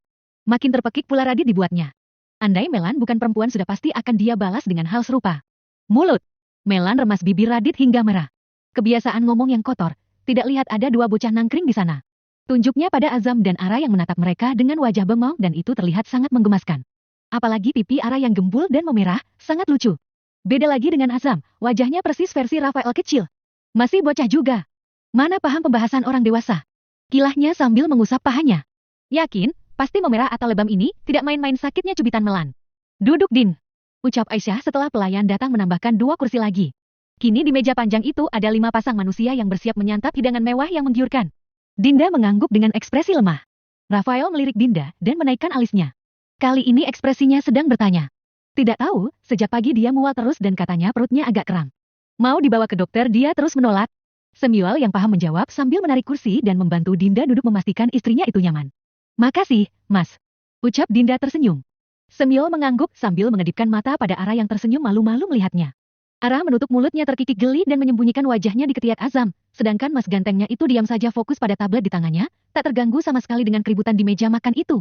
Oke, mohon perhatiannya sebentar, Bapak Ibu. Seru Aisyah menepuk tangannya. Rafael mendongak dan meraih pinggang Aisyah mendekat, dia tersenyum dan juga penasaran dengan apa yang akan istrinya itu umumkan. Dedi. Ara menunjuknya dengan wajah tersenyum, dia tengah meledek laki-laki itu karena terus menempel dengan uminya. Kenzo, Radit dan Semyual memutar matanya melihat kebucinan si singa liar. Sementara Rafael hanya tersenyum tipis dan menjulurkan lidah pada Ara. Selamat malam semuanya, sebelumnya aku mau ucapkan terima kasih sudah datang memenuhi undangan kami malam ini. Saya, khususnya sahabat saya Nia. Aisyah melirik Nia dan wanita itu segera berdiri menampilkan senyuman cerah. Kenzo dan Rafael saling berpandangan. Alis Rafael terangkat sedangkan Kenzo mengedikkan bahunya. Undangan makan malam ini saya buat untuk. Hui. Perkataan Aisyah terhenti lagi ketika Dinda tiba-tiba mual dan berlari ke toilet dekat dapur. Maaf semuanya. Semyual membungkuk dan ikut berdiri mengikuti istrinya. Ada apa ya bang? Aisyah melirik suaminya dengan wajah khawatir. Rafael menggeleng, tentu saja. Gimana? Kamu di mana yang tidak nyaman? Dinda kembali dengan dipapah Semyual. Wajah iparnya itu tampak sedikit pucat. Dinda hanya menggeleng lemah. Semyual mendudukkan Dinda dengan hati-hati. Mau istirahat di kamar saja sayang. Semyual tampak sangat cemas melihat istrinya itu. Sejujurnya dia sudah melarang Dinda agar tidak ikut undangan Aisyah. Tapi wanita itu memaksa untuk pergi. Tidak apa-apa mas. Aku hanya mual dengan bau itu. Dinda menunjuk makanan yang ada di atas meja. Aisyah memandang Dinda dengan tatapan yang entah. Nia berdiri dan mendekati Aisyah. Ia berbisik di telinga sahabatnya itu. Entah apa yang Nia katakan namun melihat mata Aisyah yang melebar sepertinya sesuatu yang mengejutkan. Kuat jalan? Tanya Aisyah pada Dinda. Mata wanita itu sudah berkaca-kaca. Suaranya saja sudah serak seperti menahan tangis. Dinda menoleh menatap Aisyah dan mengangguk ragu. Kuat kak, kenapa? Aisyah tersenyum. Ikut kakak sebentar. Aisyah pegang lengan Dinda dan membawanya ke kamar tamu. Nia dan Melan mengikuti dari belakang. 4 pria tampan yang tak tahu apa-apa itu hanya terbengong seperti anak ayam kehilangan induknya. Seketika terjadilah keheningan di meja makan, hanya celotehan arah saja yang sesekali terdengar. Zam, game apa yang kamu mainkan? Semiwal menatap Azam yang tampak sibuk dengan dunianya sendiri. Melentas. Jawab Azam singkat dan menoleh pun hanya sekilas. Brentes? Semiwal bertanya lagi memastikan telinganya tak salah dengar. Azam mengangguk dan itu membuat Semiwal menoleh pada Rafael. Anak sekecil itu main game Brentes? Kenapa? Kan ada game balap motor dan mobil. Game menggambar. Game kucing lucu. Kenapa? Malah Semiwal yang gusar dan dia merasa tak terima, banyak game yang seru untuk anak-anak. Kenapa harus Brentes? Beda anak beda minat. Hanya itu jawaban yang bisa Rafael berikan. Memang Azam sedari kecil sudah sangat pintar. Dalam sekali lihat dia sudah bisa mengingatnya dengan jelas. Daya tangkapnya sangat bagus. Sebenarnya Rafael juga tidak pernah menuntut putranya harus rajin belajar ataupun unggul dalam pelajaran sekolah. Semuanya murni atas keinginan Azam sendiri. Begitupun dengan game yang dia mainkan, semuanya permainan mengasah otak. Sebagai orang tua dia dan istrinya hanya bisa mendukung dan mengarahkan kemana bakat Azam. Kenzo dan Radit memberikan 2 jempol pada Azam meskipun anak itu tak melihatnya. Sedangkan Ara mencondongkan kepala pada bahu Azam melihat laki-laki itu bermain, terkadang telunjuk Azam mendorong kening Ara, sebab kepala gadis itu menutupi pandangannya. Pemandangan itu pun tak luput dari mata tajam Rafael. Dia tersenyum sekilas sebelum kembali berwajah datar. Aduh, ini para ibu-ibu kenapa lama sekali? Udah hampir setengah jam ini. Perut juga udah keroncongan. Radit menatap 1 ekor ayam panggang bumbu Bali dengan mata penuh minat. Air-liurnya sudah berkumpul dan jemarinya siap menerka mangsa. Andai saja hanya mereka berempat yang makan, pasti sudah dirampasnya paha sebelah kiri itu, dan ia remukan tulang dan dagingnya ke dalam mulutnya. Kenzo dan Samuel hanya geleng-geleng kepala melihat kelakuan Radit yang sedari dulu tak pernah berubah. Rakus. Bab ke-117. Gimana? Sudah keluar hasilnya? Aisyah, Nia dan Melan tampak tak sabar ingin mengetahui hasil dari benda kecil ajaib itu. Dinda menggelang. Belum lihat. Aku tidak berani. Jawab Dinda dengan suara lemah dan pasrah. Aisyah mengelus kedua tangan Dinda. Ya sudah, kamu duduk dulu. Biar kami yang lihat. Dinda mengangguk dan dia duduk di tepi ranjang sambil menelan ludahnya yang terasa pekat. Tangan Aisyah sedikit bergetar mengambil benda kecil yang mampu membuat orang tersenyum sekaligus menangis sekaligus. Bismillah, ya Allah. Kami pasrah atas keputusan Engkau ya Allah. Aisyah membuka matanya dan seketika ia menutup mulut dengan air mata yang meleleh di pipinya. Alhamdulillah, ya Allah. Aisyah berbalik dan menghampiri Dinda. Dia memeluk wanita itu dengan tangis bahagia. Melan dan Nia juga menitikan air mata. Mereka tahu betapa keras perjuangan Dinda selama 5 tahun ini. Selamat ya, sayang. Melan dan Nia bergantian memeluk Dinda yang masih terdiam dengan wajah pucat. Positif, sayang. Yeh, nambah 1 lagi ponakan Onti Melan. Sorak Melan dengan wajah senang.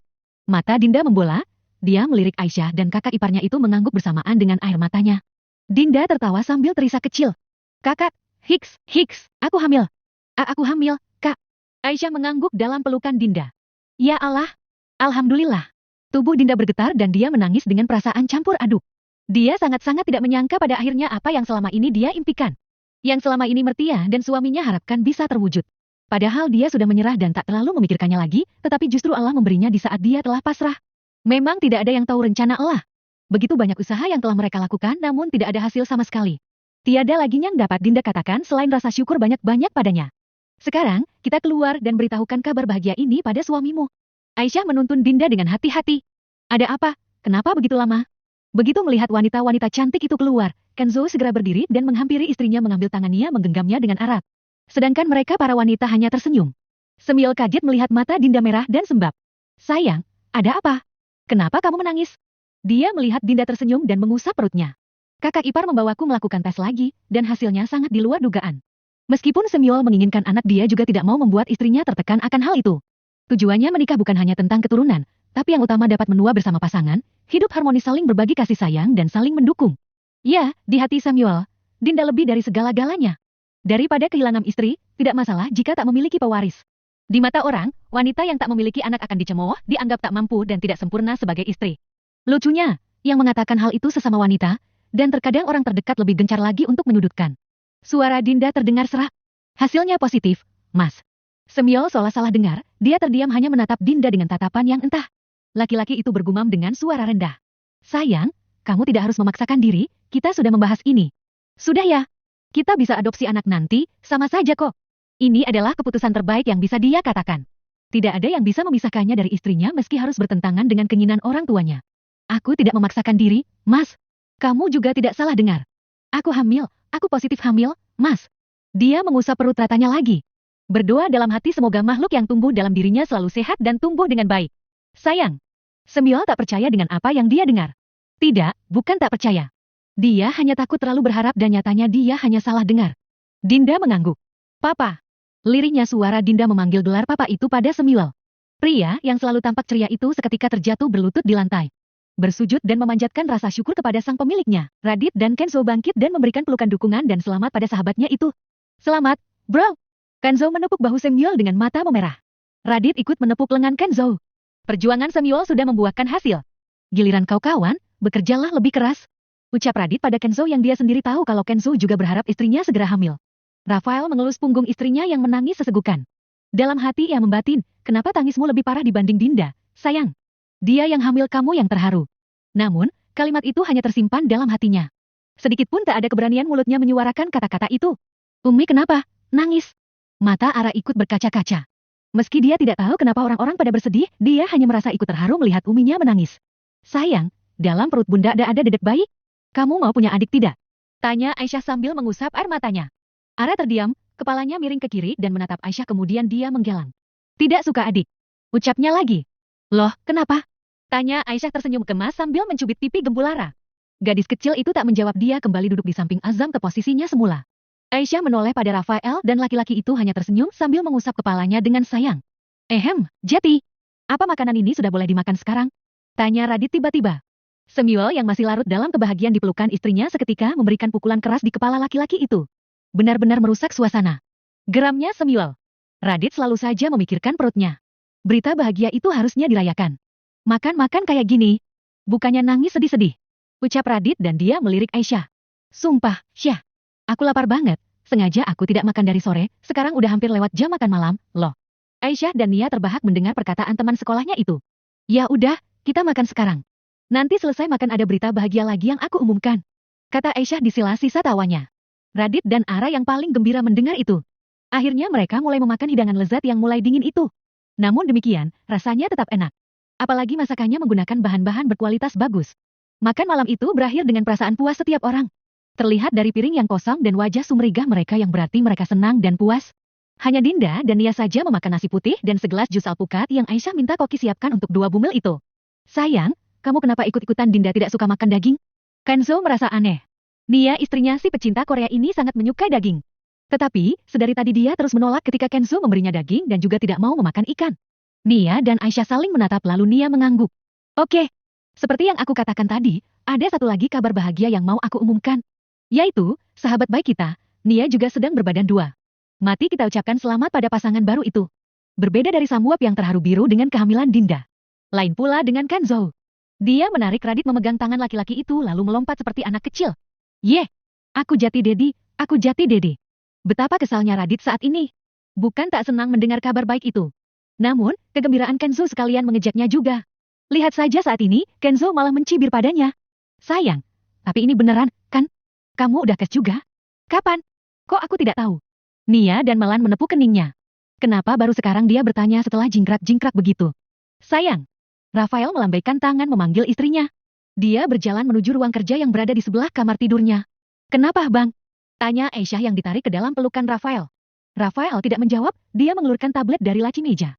Mengotak-atik sebentar lalu memberikan pada istrinya. Aisyah menerimanya sambil melihat Rafael dengan ekspresi bingung. Lihat layarnya, sayang. Bukan aku. Suamimu ini tidak akan hilang. Ucapnya sambil memperbaiki posisi duduk Aisyah agar lebih nyaman di pangkuannya. Kedua tangan kekarnya membelit pinggang ramping Aisyah kepalanya bersandar di punggung istrinya itu sambil menghirup aromanya dalam-dalam. Bang, ini. Aisyah menoleh ke belakang. Rafael mengangguk dirasakan dari punggungnya. Raki sudah memastikan kebenarannya. Ucap Rafael dengan suara berat. Sepertinya posisi duduk seperti ini membuatnya sesak nafas. Ya Allah. Saat yang lain dapat kabar bahagia kenapa ada saja yang merusaknya. Aisyah memasang wajah sedih. Panggil dia ke sini. Kita harus kasih tahu dia sebelum berlarut-larut.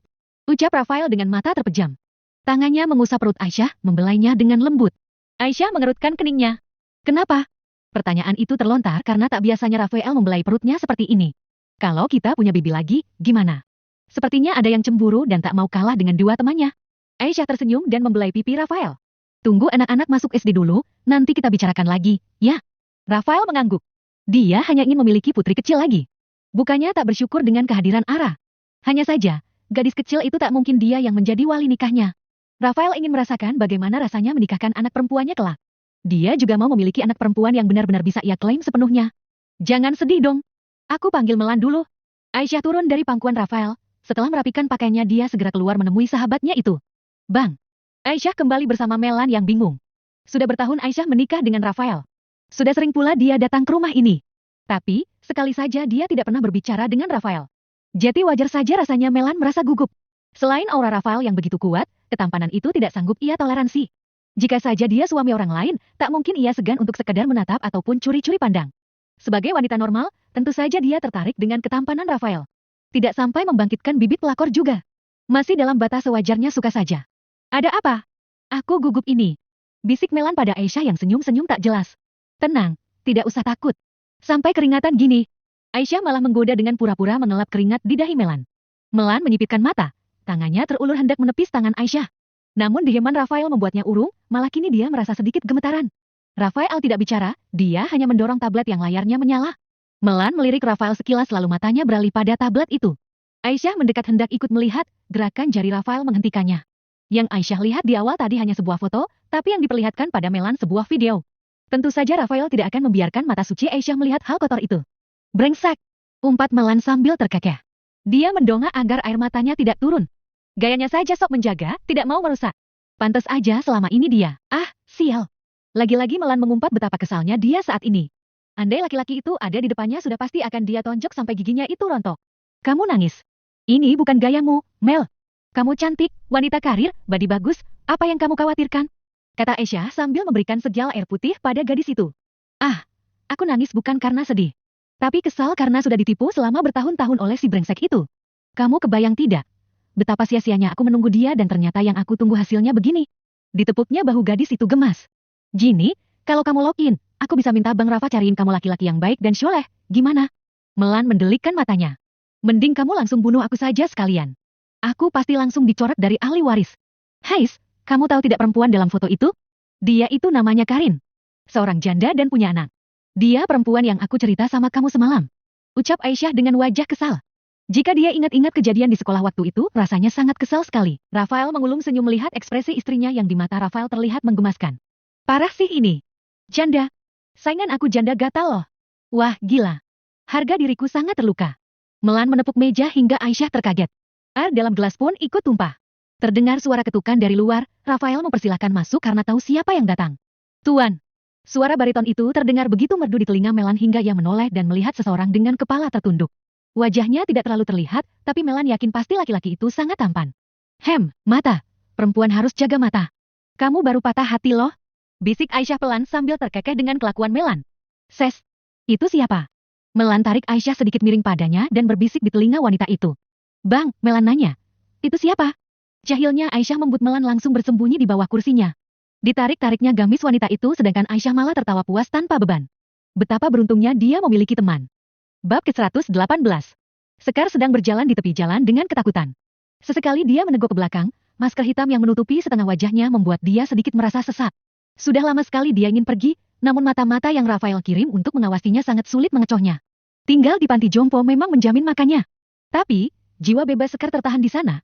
Tidak bisa keluar sesuka hati, hanya beberapa kali dia ikut keluar, itu pun bersama orang dapur membeli bahan masakan. Wajah Sekar begitu cerah ketika menghirup udara luar. Dia tidak tahu kalau di belakangnya ada dua orang yang mengikutinya. Pikirnya dia sudah berhasil mengelabui para mata-mata itu dengan menutup wajahnya. Aku tidak punya uang kalau harus naik angkot. Lagian ini si preman itu kenapa bawa aku ke panti di luar kota, sih? Gerutunya sambil mengumpati Rafael dengan segala macam kata-kata kebun binatang dia bawa. Tangannya melambai menghentikan sebuah angkot berwarna merah. Sebelum dia masuk ke dalam angkot, dua orang berbaju hitam langsung mencegatnya. Sekar berteriak meminta tolong. Orang angkot hendak membantu. Salah satu pria berbaju hitam mengeluarkan senjata tajam. Niat baik itu pun urung mereka lakukan, nyawa mereka lebih penting tentunya. Keluarga masih menunggu di rumah. Hei, tolong, jangan pergi. Tolong, selamatkan aku. Teriak Sekar ketika melihat angkot perlahan menghilang. Lepas, sialan. Lepaskan. Bentak Sekar yang terus memberontak. Dia pria berbaju hitam itu membawanya jauh ke pinggir. Anda seharusnya duduk tenang saja di panti itu, kenapa harus melarikan diri? Tuan kami sudah berbaik hati agar Anda tidak jadi gelandangan di luar sana. Selain putri Anda di rumah sakit jiwa, siapa lagi yang bisa Anda andalkan? Salah satu pria baju hitam merasa kesal pada Sekar. Sejujurnya mereka berdua lebih suka membunuh dan menghajar orang. Menjaga wanita seperti Sekar sedikit merepotkan. Selain tidak bisa melakukan kekerasan padanya, dia juga harus memastikan tidak ada yang mengganggu wanita itu selama tinggal di panti. Aku masih punya kakak. Katakan pada tuanmu itu. Aku ini termasuk ibu mertuanya juga. Istrinya itu keponakanku. Dasar tidak tahu diri. Umpatnya lagi sambil terus berusaha melepaskan diri. Hais! Biarkan saja dia pergi. Paling-paling nanti ditangkap orang dinas sosial. Sudah enak tinggal di panti, Anda pikir tinggal di sana siapa yang bayar? Makan enak pakaian bagus siapa yang kasih? Semuanya tuan kami yang berikan. Sebenarnya Anda yang tidak tahu diri. Tidak tahan lagi pria berbaju hitam lainnya balas membentak Sekar dengan suara tinggi. Sekar tentu saja tahu itu, tapi dia tetap bersikeras. Aku ini masih sehat, belum lansia. Kenapa dia tega meninggalkan aku di sini? Kalau dia mampu memberikan biaya hidupku. Apa alasannya tidak mengizinkan aku tinggal di toko peninggalan bapakku? Hah? Coba kau jawab. Ucapnya menatap kesal pada dua pria berbaju hitam itu. Itu agar Anda tidak mengganggu keluarga nyonya lagi. Sekarang terserah Anda, mau pergi silahkan, tapi tidak akan ada lagi yang membiayai hidup Anda. Tapi jika Anda memilih tinggal di sini, maka kami juga akan terus menjaga Anda di sini, memastikan Anda tetap aman dari gangguan siapapun. Jawab pria baju hitam lagi. Sekar terdiam dan keningnya berkerut dalam. Dia juga tidak bodoh, hidup sendiri di luar. Dia mau kerja apa? Dewi sepertinya juga tidak bisa dia andalkan. Sekar menghela nafas panjang dan memutuskan untuk kembali ke panti. Kenapa harus lari kalau akhirnya kembali juga? Omel kedua pria itu sambil mengikuti Sekar. Tidak usah ngomel, tugas kalian itu menjaga aku. Ucap Sekar dengan wajah galak. Tidak buruk juga jika dia tinggal. Ada banyak orang di sini, hanya saja dia tidak bisa pergi kemana-mana. Sementara itu di sekolah, Azam dan Ara sedang duduk di ayunan. Mereka tengah beristirahat. Ara sedang bicara dengan teman barunya yang bernama Nayara. Queen, kamu kenapa tidak pakai hijab? Umi bilang anak perempuan halis tutup aurat, kalau sayang Daddy supaya Allah tidak malah. Bijaknya Ara sambil memainkan rambut ekor kuda Nayara. Mami tidak suluh. Di gereja tidak ada perempuan pakai hijab. Kata Nayar menarik hijab Ara hingga kusut. Azam melirik Nayara sekilas lalu merapikan rambut Ara yang keluar. Tidak apa-apa Queen. Nanti Ala pinjamkan, di rumah aku punya banyak hijab. Kata Ara lagi dengan tingkah kekanakannya. Nayara tersenyum dan mengangguk. Baiklah, Ala. Kapan-kapan aku bisa pinjam hijabmu? Dia kembali memainkan ayunannya dengan senyuman bahagia. Azam dia saja. Dia tetap fokus mengisi buku teka-teki di tangannya. Hanya sesekali dia melihat Ara memastikan adiknya itu agar tidak jatuh. Queen pasti cantik pakai hijab, iya kan, Mas? Ara meminta persetujuan Azam dengan senyum lebarnya. Azam melihat dari sudut matanya kemudian mengelang. Tidak, kamu sama Umi lebih cantik. Jawabnya dengan acuh tak acuh. Nayara langsung berdiri berkacak pinggang. Cantik, cantik. Aku cantik tahu. Ucap Nayara menekankan setiap katanya dengan mata melotot pada Azam. Azam menatap Nayara dengan tatapan datar. Terserah kamu, siapa yang cantik. Dia melanjutkan mengerjakan buku teka-teki dengan santai. Nayara sangat jengkel pada Azam, dia duduk kembali di sebelah Ara dengan wajah cemberut. Queen, jangan marah. Mas Azam pasti hanya bercanda. Iya kan Mas? Ara melirik Azam sambil tertawa kecil. Azam tersenyum lembut pada Ara. Kamu sama Umi memang lebih cantik. Mas tidak bercanda. Dia mengelus kepala Ara dengan penuh kasih sayang. Hei, aku ini kesayangan Mami. Mami bilang aku cantik, kamu saja yang tidak lihat. Nayara semakin marah pada Azam. Dia berdiri dan meninggalkan kakak adik itu. Azam mengangkat bahunya acuh tak acuh. Sepertinya dia iri padamu. Dia melanjutkan permainannya dengan tenang. Ara hanya terdiam melihat kepergian Nayara. Guru Anin sudah datang, Ara mengikuti Azam masuk ke kelas. Malam hari, di rumah keluarga Rafael. Mereka baru saja selesai makan. Ara dengan penuh semangat menceritakan apa saja kejadian di sekolahnya. Rafael mendengarkan dengan penuh perhatian, wajahnya lembut saat melihat Ara bersemangat.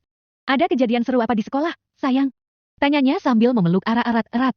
Ara dengan bersemangat menceritakan tentang permainannya di kelas dan teman-temannya. Rafael tersenyum bahagia melihat keceriaan anaknya. Dedi, Mas Azam bikin teman balu ala sedih. Rafael mengerutkan kening, ekspresinya menjadi serius. Apa yang terjadi? Coba ceritakan. Tanyanya sambil memeluk Ara erat-erat.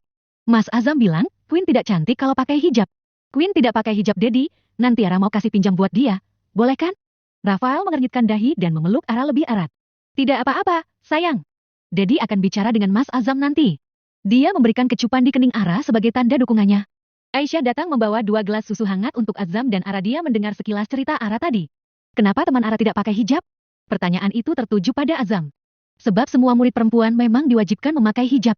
Tentu Aisyah perlu mempertanyakan hal ini pada putranya. Azam mengangkat bahu acuh tak acuh. Mungkin beda ibadahnya. Jawabnya datar sambil menyeruput susu hangat yang diberikan oleh Aisyah.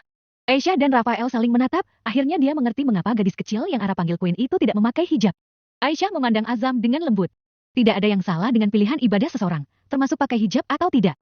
Kita tidak boleh menghakiminya, mengerti? Dia menyentuh bahu Azam lembut. Azam mengangguk singkat, tampak agak terkejut dengan perkataan Aisyah. Iya, udah paham. Jawabnya sambil menatap ke bawah dengan wajah sedikit merasa bersalah. Aisyah tersenyum lembut. Baiklah, itu penting untuk saling menerima dan menghargai perbedaan. Dia memberikan senyuman penuh arti kepada Azam. Sekarang kalian masuk kamar. Jangan lupa gosok gigi dan cuci kakinya. Azam mengangguk dan pergi masuk kamar, Ara menyusul setelah menghabiskan susu hangatnya. Melihat Azam dan Ara masuk ke kamar, Rafael memanggil mereka. Azam, Ara. Jangan lupa baca doa dulu sebelum tidur. Dedi dan Umi sayang kalian. Kemudian dia menatap Aisyah dengan lembut. Bagaimana hari ini, sayang? Aisyah tersenyum dan membalas. Hari ini baik-baik saja. Tapi Melan dan Rian bertengkar, mereka putus. Aku merasa kasihan dengan Melan. Dia menggenggam tangan Rafael dengan lembut. Rafael mengelus rambut istrinya. Jangan khawatir, sayang. Kita akan membantu Melan melalui masa sulit ini bersama-sama. Doakan saja dia menemukan suami yang tulus dengannya. Dia tersenyum dan memeluk Aisyah dengan erat. Aisyah tersenyum bahagia dan membalas pelukan Rafael tak kalah erat. Terima kasih, Abang. Kamu jangan sampai selingkuh seperti Rian, ya. Aisyah merasa takut jika suaminya tiba-tiba menghilang dan diganggu pelakor di luar sana. Rafael mencium kening Aisyah lembut. Tenang, sayang. Kamu adalah satu-satunya yang aku cintai dan inginkan di hidupku. Dia memeluknya untuk memberikan rasa nyaman dan kepastian. Aisyah tersenyum lega, merasa aman dan dilindungi oleh cinta suaminya. Mereka berdua saling memeluk erat sambil berdoa agar rumah tangga mereka selalu dalam lindungan Allah. Ngomong-ngomong sayang, Ara bilang mau pinjamkan hijabnya pada temannya itu, kalau memang dia beda keyakinan dengan kita. Kamu kasih tahu Ira pelan-pelan. Jangan sampai orang tua anak itu salah paham. Rafael teringat dengan obrolan dengan Ara tadi. Aisyah mengangguk dan tersenyum penuh pemahaman. Aku akan berbicara dengan Ara tentang itu nanti. Dia merasa senang karena suaminya selalu memperhatikan perasaan anak-anak mereka. Ban ke-119. Nia dan Dinda baru saja keluar dari mobil. Mereka berdua mengunjungi dokter bersama-sama. Ada kecemasan dan juga kebahagiaan di wajah mereka. Sebagai ibu baru tentu saja mereka merasa cemas, banyak hal yang membuat mereka takut. Seperti, bagaimana nanti ketika ngedan, apakah mereka bisa? Terus bagaimana cara mengendong bayi itu? Apakah nanti asinya keluar, dan banyak lagi hal-hal yang tak perlu mereka khawatirkan. Aisyah menghampiri Nia dan Dinda dengan senyuman hangat. Tenanglah, kalian berdua tidak perlu memikirkan hal yang belum terjadi. Kalian tidak sendiri, ada suami dan orang tua dan juga aku. Aisyah mengusap perut buncit Dinda dan Nia memberikan doa selamat kepada mereka. 6 bulan telah berlalu sejak saat mereka melakukan pengecekan kehamilan. Baru saja mereka selesai menemui dokter dan memeriksa kandungan sekalian USG. Hari-hari mereka lewati dengan mudah, tidak seperti Dinda. Nia lebih santai dengan kehamilan. Tidak mual dan makannya juga banyak hingga kandungannya membesar. Lain lagi Dinda, makan sulit, tidak suka aroma parfum. Akibatnya Semyol tak pernah lagi memakai wewangian. Selain aroma sabun mandi, biang lain Dinda tidak suka. Dinda merasa senang ketika melihat perutnya membesar. Meskipun ada beberapa masalah yang ia alami, dia tetap bersemangat dan menikmati setiap momen kehamilan. Seperti saat ini. Dia menemani Semyol di kantor perusahaan miliknya. Entah kebaikan dari mana, sejak tahu Dinda hamil, Rafael mengizinkan Semyol berhenti kerja dan menggantikan Dinda di perusahaannya. Mas, beberapa hari ini, aku sering merasa perutku sedikit menegang. Duduk lama sudah tidak kuat, tidur lama juga tidak enak, pinggang rasanya ngilu banget, ari-ari aku juga kerasa penuh terus. Dinda yang sedang berbaring di sofa empuk bercerita pada Semyol yang sedang fokus di depan laptop. Semyol memalingkan perhatiannya dari laptop dan menghampiri Dinda. Biarkan aku pijat pinggangmu. Semyol dengan lembut mulai mengusap punggung dan pinggang Dinda. Dinda memejamkan matanya dan merasakan pijatan di pinggangnya. Rasanya sangat nyaman hingga wanita hamil itu tertidur. Semyol melanjutkan pekerjaannya dan sesekali memeriksa keadaannya untuk memastikan istrinya baik-baik saja. Aisyah, Nia, Melan dan Dinda. 4 wanita cantik itu berkumpul di restoran milik Rafael. Sengaja makan banyak hari ini. Beberapa hari lagi jadwal 2 bumil itu melahirkan, jadi mereka memuaskan diri dulu berbelanja dan makan makanan enak dan sehat juga tentunya. Jadi gimana, Mel? Udah takluk itu babang bodyguard? Tanya Nia pada Melan. Sejak hari Melan bertemu Raki di ruang kerja Rafael waktu itu, Melan selalu mengganggu Raki. Apalagi dia sudah putus dengan Rian, semakin gencar dia merayu pengawal pribadi Rafael itu. Melan tersenyum dan menggelengkan kepala. Sangat sulit menaklukkannya, Nia. Tapi aku harus akui, Raki membuat hatiku berdebar. Mereka semua terkekeh bersama-sama. Aisyah tersenyum dan mendukung hubungan Melan dengan Raki. Dia merasa senang melihat Melan menemukan seseorang yang membuat hatinya berdebar. Meski dia agak cepat move on dari Ritan yang 8 tahun pacaran, tapi itu lebih baik daripada gadis itu terus galau. Aisyah mengelus punggung Melan. Semoga kamu berhasil, Melan. Semoga kalian berjodoh. Dinda dan Nia tersenyum dan mengangguk setuju. Melan sangat terharu atas dukungan dari ketiga teman baiknya itu. Terima kasih, semuanya. Aku benar-benar beruntung memiliki teman sebaik kalian. Mereka bersama-sama menyelesaikan makan malam mereka dengan tawa sebelum para bapak-bapak posesif datang menjemput mereka. Setelah makan malam, para suami datang dan menjemput istri masing-masing. Hanya Melan yang pulang sendiri. Rafael yang PK meminta Raki mengantar Melan, tentu saja itu hasutan dari istri tercintanya. Jika Kanjeng Ratu sudah menurunkan perintah, bagaimana dia bisa menolak? Dinda juga dijemput Samuel. Pasangan suami istri yang selalu romantis di mana dan kapanpun itu pulang beriringan dengan mobil Rafael. Nanti, aku mau urus anak kita sendiri saja. Kayak Kak Ais, dia saja mampu, kenapa aku tidak? Akhirnya Dinda memutuskan apa yang dia pikirkan beberapa hari ini. Awalnya dia merasa tidak bisa dan memilih menggunakan babysitter, tapi kembali lagi dia berpikir, gimana dia bisa menjalin hubungan dengan anaknya jika sewaktu bayi saja orang lain yang rawat. Apalagi anak pertama mereka ini perempuan, rasanya juga sangat tidak sabar ingin menyisir rambutnya, membelikannya pita dan ikat rambut yang lucu-lucu. Aku senang kalau kamu mikir begitu sayang. Tapi aku tetap cari orang buat bantu-bantu kamu, misalnya kamu lagi mau mandi atau lagi ngerjain sesuatu, perlu seseorang juga buat jaga bibi kita. Samuel setuju dengan keputusan istrinya tapi tidak membiarkannya terlalu lelah. Kamu atur saja, Mas. Dinda bersandar di bahu suaminya. Sampai di rumah Dinda dan Samuel mengeluarkan barang-barang belanjaannya tadi. Semuanya untuk bayi mereka. Mulai dari baju celana dan perintilan lainnya. Semua Aisyah yang bantu memilihkan tentu saja atas persetujuannya juga. Semuanya masukin koper aja, Mas. Mana tahu tiba-tiba aku lahiran, tidak keburu berkemas nanti.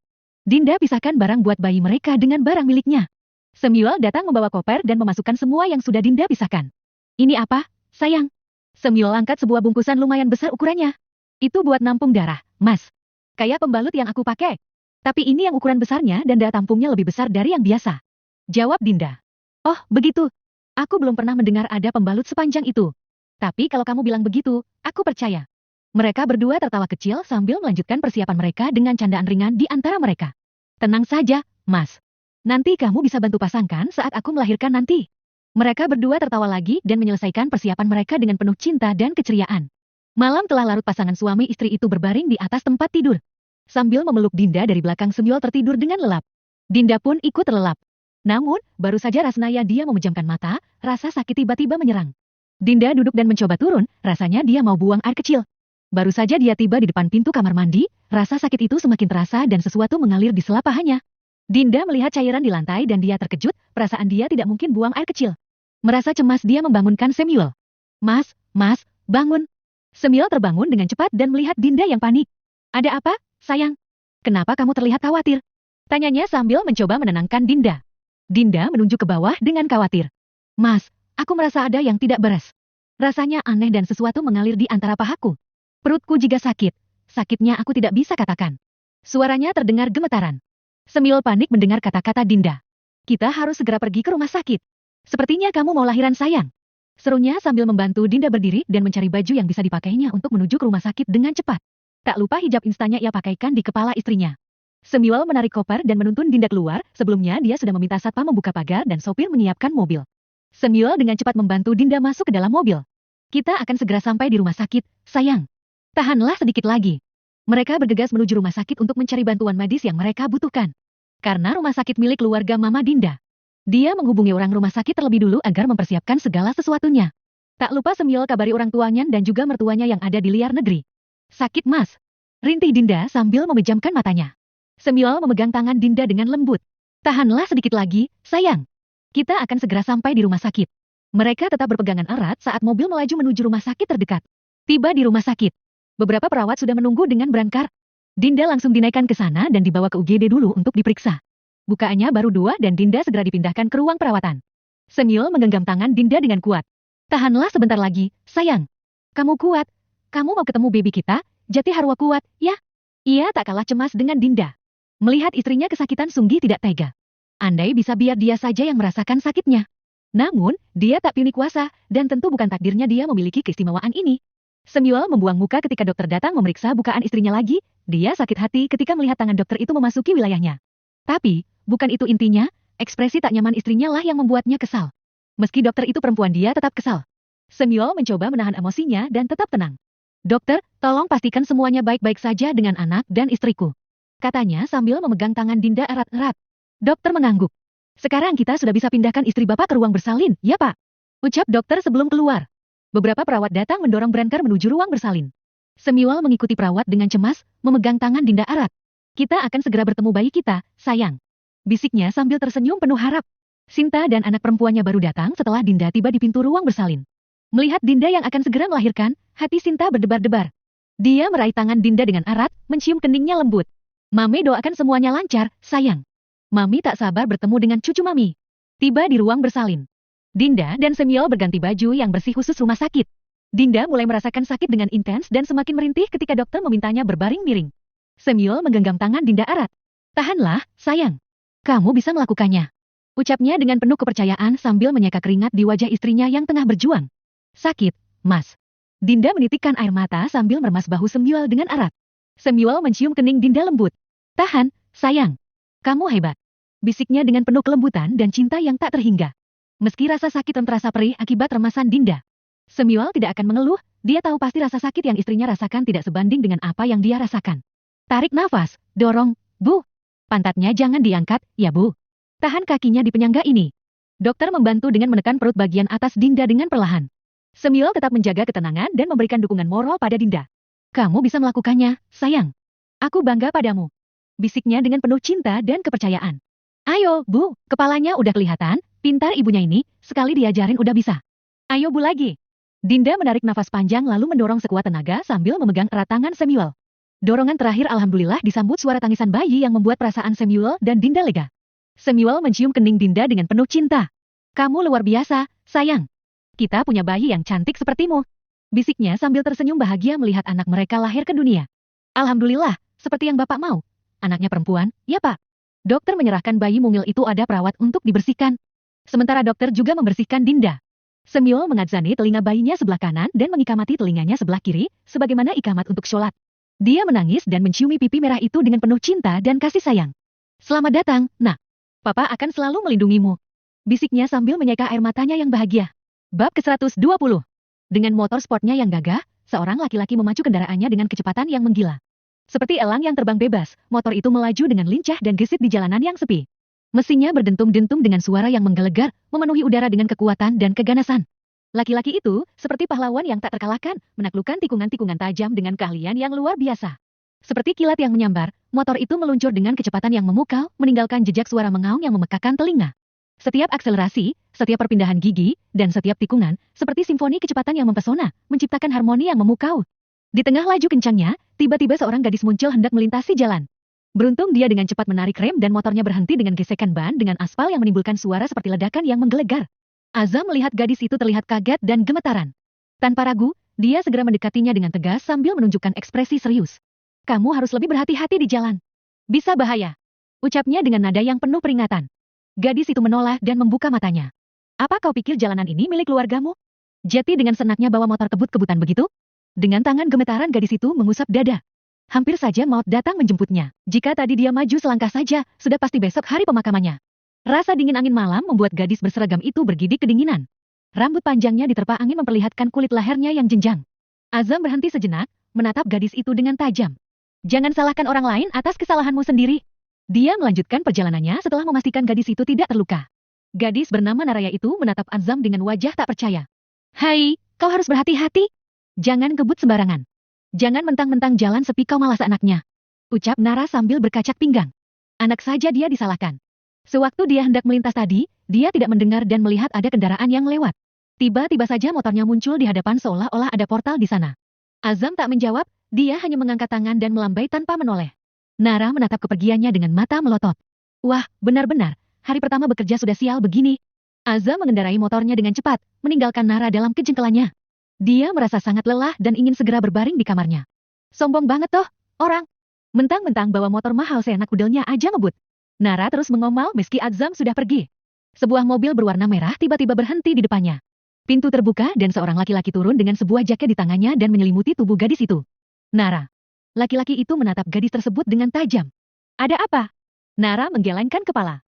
Tidak ada, kenapa lama sekali, hampir saja kita tidak ketemu lagi. Ucapnya sambil masuk ke dalam mobil yang pintunya dibuka lelaki itu. Laki-laki bernama Andre itu memakaikan safety belt pada Nara. Aku sibuk pemotretan tadi, ini baru selesai langsung jemput kamu. Lalu dia melanjutkan mobilnya dan pergi. Nara menganggukkan kepala dan tersenyum pada Andre. Tidak apa-apa, yang penting kamu sudah sampai. Ayo kita pulang sekarang, aku sudah sangat lapar. Mereka melanjutkan perjalanan pulang sambil berbincang. Besok kamu shift malam, kan?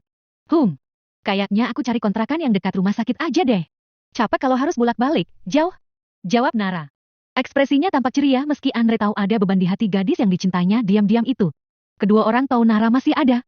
Tapi keduanya baru saja bercerai dan tidak satupun dari mereka yang mau membawa Nara. 3 tahun telah berlalu, sejak saat itu Nara hidup sendiri tanpa bantuan orang tuanya. Dia bekerja paruh waktu agar kuliahnya bisa selesai dan sekarang dia sudah menjadi seorang dokter di sebuah rumah sakit besar. Nara tetap berjuang dengan tekadnya, mencari dukungan dan bantuan di sekitar. Dia menemukan kekuatan dalam dirinya sendiri untuk melanjutkan hidupnya tanpa bantuan orang tua. Dia juga tidak pernah menghubungi mereka lagi semenjak tahu keduanya sudah memiliki keluarga masing-masing dan juga memiliki anak lain dari keluarga barunya. Gimli, baby. Kangen aku tidak? Panggil Nara begitu membuka kunci rumah kontrakannya. Dia menyalakan lampu dan pergi ke kamar mencari kucing kesayangannya yang sudah menemaninya setahun belakangan ini. Nara tersenyum saat melihat Gimli, kucingnya yang lucu. Aku selalu merindukanmu, baby. Dia mengelus-ngelus bulunya dengan penuh cinta. Kamu sudah lapar? Nara membuka sebungkus makanan kucing dan menaruhnya di mangkuk bersih. Kemudian masuk ke dalam kamar mandi mencuci wajah dan kaki. Setelah bersih-bersih, dia berganti baju dan naik ke atas tempat tidur. Dia langsung berbaring dan memejamkan mata. Rasa lelah melanda badan, seluruh tubuh sudah protes minta diistirahatkan.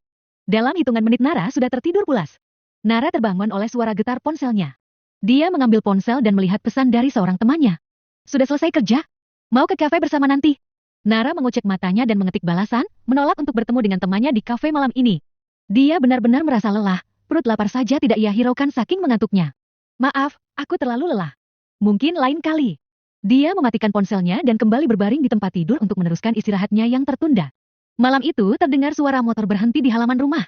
Seorang gadis cantik mengintip melalui jendela. Dia langsung melompat dan membuka pintu. Mas, kangen. Teriaknya dengan suara yang manja. Azam yang baru turun dari motor langsung memegang tangan Ara. Jangan lari-lari, kalau jatuh gimana? Nanti diomelin Umi ngambek, ngurung diri di kamar, ngancam mogok makan. Ih, mana ada gitu? Lagian kalau Umi marahkan ada Mas sama Dedi yang bantu bujuk Umi. Ara memeluk lengan Azam sedangkan laki-laki itu membuka helmnya, menyugar rambutnya ke belakang. Iya, makanya jangan nakal lagi, ya. Kalau kamu kenapa-kenapa, Mas yang repot. Ara menggembungkan pipinya dan membalas dengan candaan. Masnya baru pulang, jangan digangguin Ara. Kau tegur Rafael yang sedang duduk di ruang tamu sambil membaca berita di ponselnya. Ara cemberut. Iya, Dedi. Maaf ya, Mas. Azam mengangguk lalu mengambil tangan Ara. Membawanya masuk ke dalam rumah, meninggalkan Rafael sendirian di ruang tamu dengan senyum tipis terukir di wajahnya. Dalam sebuah kamar serba pink, Aisyah duduk di tepi ranjang sambil menyisir rambut si bungsu yang berusia 16 tahun dengan penuh senyuman. Azam mengintip dari pintu kamar, tersenyum melihat uminya yang penuh perhatian. Umi selalu menyayangi anak-anaknya meski kami sudah dewasa. Gumamnya dalam hati. Azam melangkah perlahan. Assalamualaikum, Umi. Salamnya dengan suara yang lembut. Aisyah menoleh dan tersenyum hangat. Waalaikumsalam, sayang. Ia mengulurkan tangannya dan memeluk Azam erat-erat. Mereka berdua duduk berdampingan di ranjang sambil saling bercerita tentang hari mereka yang lelah namun penuh kebahagiaan. Azam mencolek pipi Hansa adik bungsunya yang tersenyum padanya. Pipi kamu makin gembul banget, Dek. Jangan terlalu banyak makan. Hansa tertawa kecil dan menggoda Azam dengan cubitan lembut di tangannya. Hansa memeluk lengan Azam. Mas, tidak lupa bawa coklat pesanan Esi, kan? Tanya Hansa dengan tangan menegadah. Jangan makan coklat terus, Dek. Kamu harus tetap sehat dan kurus. Mereka berdua terkekeh riang di kamar yang dipenuhi canda dan kebahagiaan. Aisyah tersenyum bahagia, melihat kedua anaknya saling menyayangi dan berinteraksi dengan baik. Rasanya hangat di hatinya, membuatnya merasa penuh kebahagiaan sebagai ibu yang mencintai keluarganya. Ara mengetuk pintu dan melihat mereka dengan senyuman lebar. Umi, Ara pulang dulu. Ayah sudah datang jemput. Aisyah tersenyum dan mengangguk. Baiklah, sayang. Hati-hati di perjalanan ya. Sampai jumpa besok. Dia memberikan ciuman sayang pada Ara sebelum melanjutkan kegiatannya bersama anak lainnya. Sejak Ara berusia 15 tahun mereka memberitahu Ara arti panggilan ayahnya kepada Rama selama ini. Rasa syukur terus Aisyah panjatkan karena gadis kecilnya itu sangat-sangat mengerti dan juga paham dengan apa yang mereka ceritakan. Meski setelah itu dia memilih tinggal bersama Rama karena merasa kasihan ayahnya tinggal sendiri. Tetapi, setiap siang hari dia selalu berkumpul bersama Aisyah. Di malam hari Rama akan datang menjemputnya. Mas, aku pulang, ya.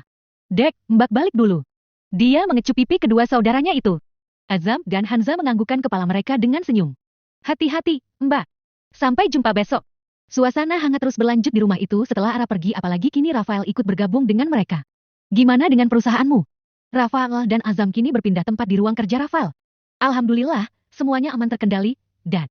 Jawab Azam. Niat hati ketika Azam dewasa. Anak itu akan mewarisi perusahaan dan menggantikannya sebagai cowok. Ternyata Rafael salah langkah, Azam memiliki minat lain. Azam berhasil mendirikan perusahaan ekspornya sendiri, AZ Corporation. Perusahaan ini sedang menjadi sensasi di kalangan anak muda dan memperoleh reputasi yang baik dalam industri tersebut. Rafael tersenyum bangga mendengar jawaban Azam. Kau membuat Dedi sangat bangga, nak. Dedi selalu percaya padamu. Dia memberikan pelukan hangat kepada putranya yang telah menjadi seorang pria dewasa dan sukses dalam bidangnya sendiri. Terima kasih, Dedi. Semua ini juga atas dukungan dan bantuan Dedi. Aku berjanji akan terus membuatmu dan Umi bangga dan mencapai sukses dalam bisnis esportku. Dia tersenyum bangga. Rafael dan 3 sekawan adalah orang yang ada di belakang Azam. Sebagai penyuntik dana utama tentu saja sang Dedi. 3 pria tampan lainnya sudah mengetahui kemampuan Azam sedari kecil, tidak ada keraguan sama sekali, mereka langsung menjadi pendukung garis keras untuk Azam. Suara pintu diketuk mengalihkan perhatian ayah anak itu. Aisyah masuk dengan wajah sendu. Sayang. Rafael melambaikan tangan meminta istrinya agar mendekat. Esi sudah tidur. Aisyah mengangguk dengan wajah sedih. Sudah tidur, tapi dia menangis karena rasa nyeri di pinggangnya masih terasa. Dia meraih tangan Rafael dan meletakkan kepalanya di pundaknya. Beberapa minggu lalu dokter mendiagnosa Hanza si bungsu mengalami infeksi ginjal. Sebelumnya Hanza sering mengeluh merasa sakit saat buang air kecil dan juga kadang pipisnya berdarah dan memiliki aroma tak sedap. Namun dia selalu menolak jika Aisyah mengajaknya pergi ke dokter untuk perawatan. Puncaknya ketika dia mengalami demam sampai muntah dan juga nyeri punggung yang membuat dia susah duduk. Baru beberapa hari ini dia pulang dari rumah sakit. Rafael mengusap lembut punggung Aisyah. Kita akan segera mencari solusi untuk Esi, sayang. Aku akan memastikan dia mendapat perawatan yang tepat. Dia menghibur istrinya dengan penuh kasih sayang. Umi, jangan khawatir. Bunda memberitahu di rumah sakit milik Iyang Akung kedatangan dokter spesialis penyakit dalam yang baru datang dari luar negeri. Kita akan bawa Esi ke sana besok. Azam mengusap lengan Uminya agar lebih tenang. Dia juga merasa sangat sedih mengetahui adik kesayangannya memiliki penyakit yang menyiksa itu. Rafael mengangguk setuju. Baik, Azam. Kita akan segera membawa Esi ke dokter spesialis memeriksa kesehatannya besok. Dia tersenyum lega dan berharap semoga Hanza dapat merasa lebih baik. Aisyah menyeka air matanya dan memeluk Azam. Kamu jaga kesehatan ya, nak. Umi tidak mau kalian sakit, kerja juga jangan selalu lembur.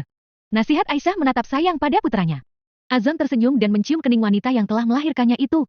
Tenang, Umi. Kami akan baik-baik saja. Aku akan menjaga diri dengan baik. Dia memeluk Uminya erat-erat sebagai bentuk dukungan. Aisyah benar-benar merasa takut. Dia rasanya belum siap jika harus kehilangan lagi. Sewaktu melahirkan Hanza 16 tahun lalu, dia merasa was-was. Pengalaman buruk yang pernah dia alami membuatnya merasa trauma.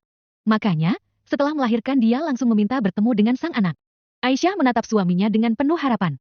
Besok aku mau ikut juga. Aku harus pastikan sendiri kalau dia baik-baik saja. Air mata mulai membasahi pipinya. Rafael menganggukkan kepala.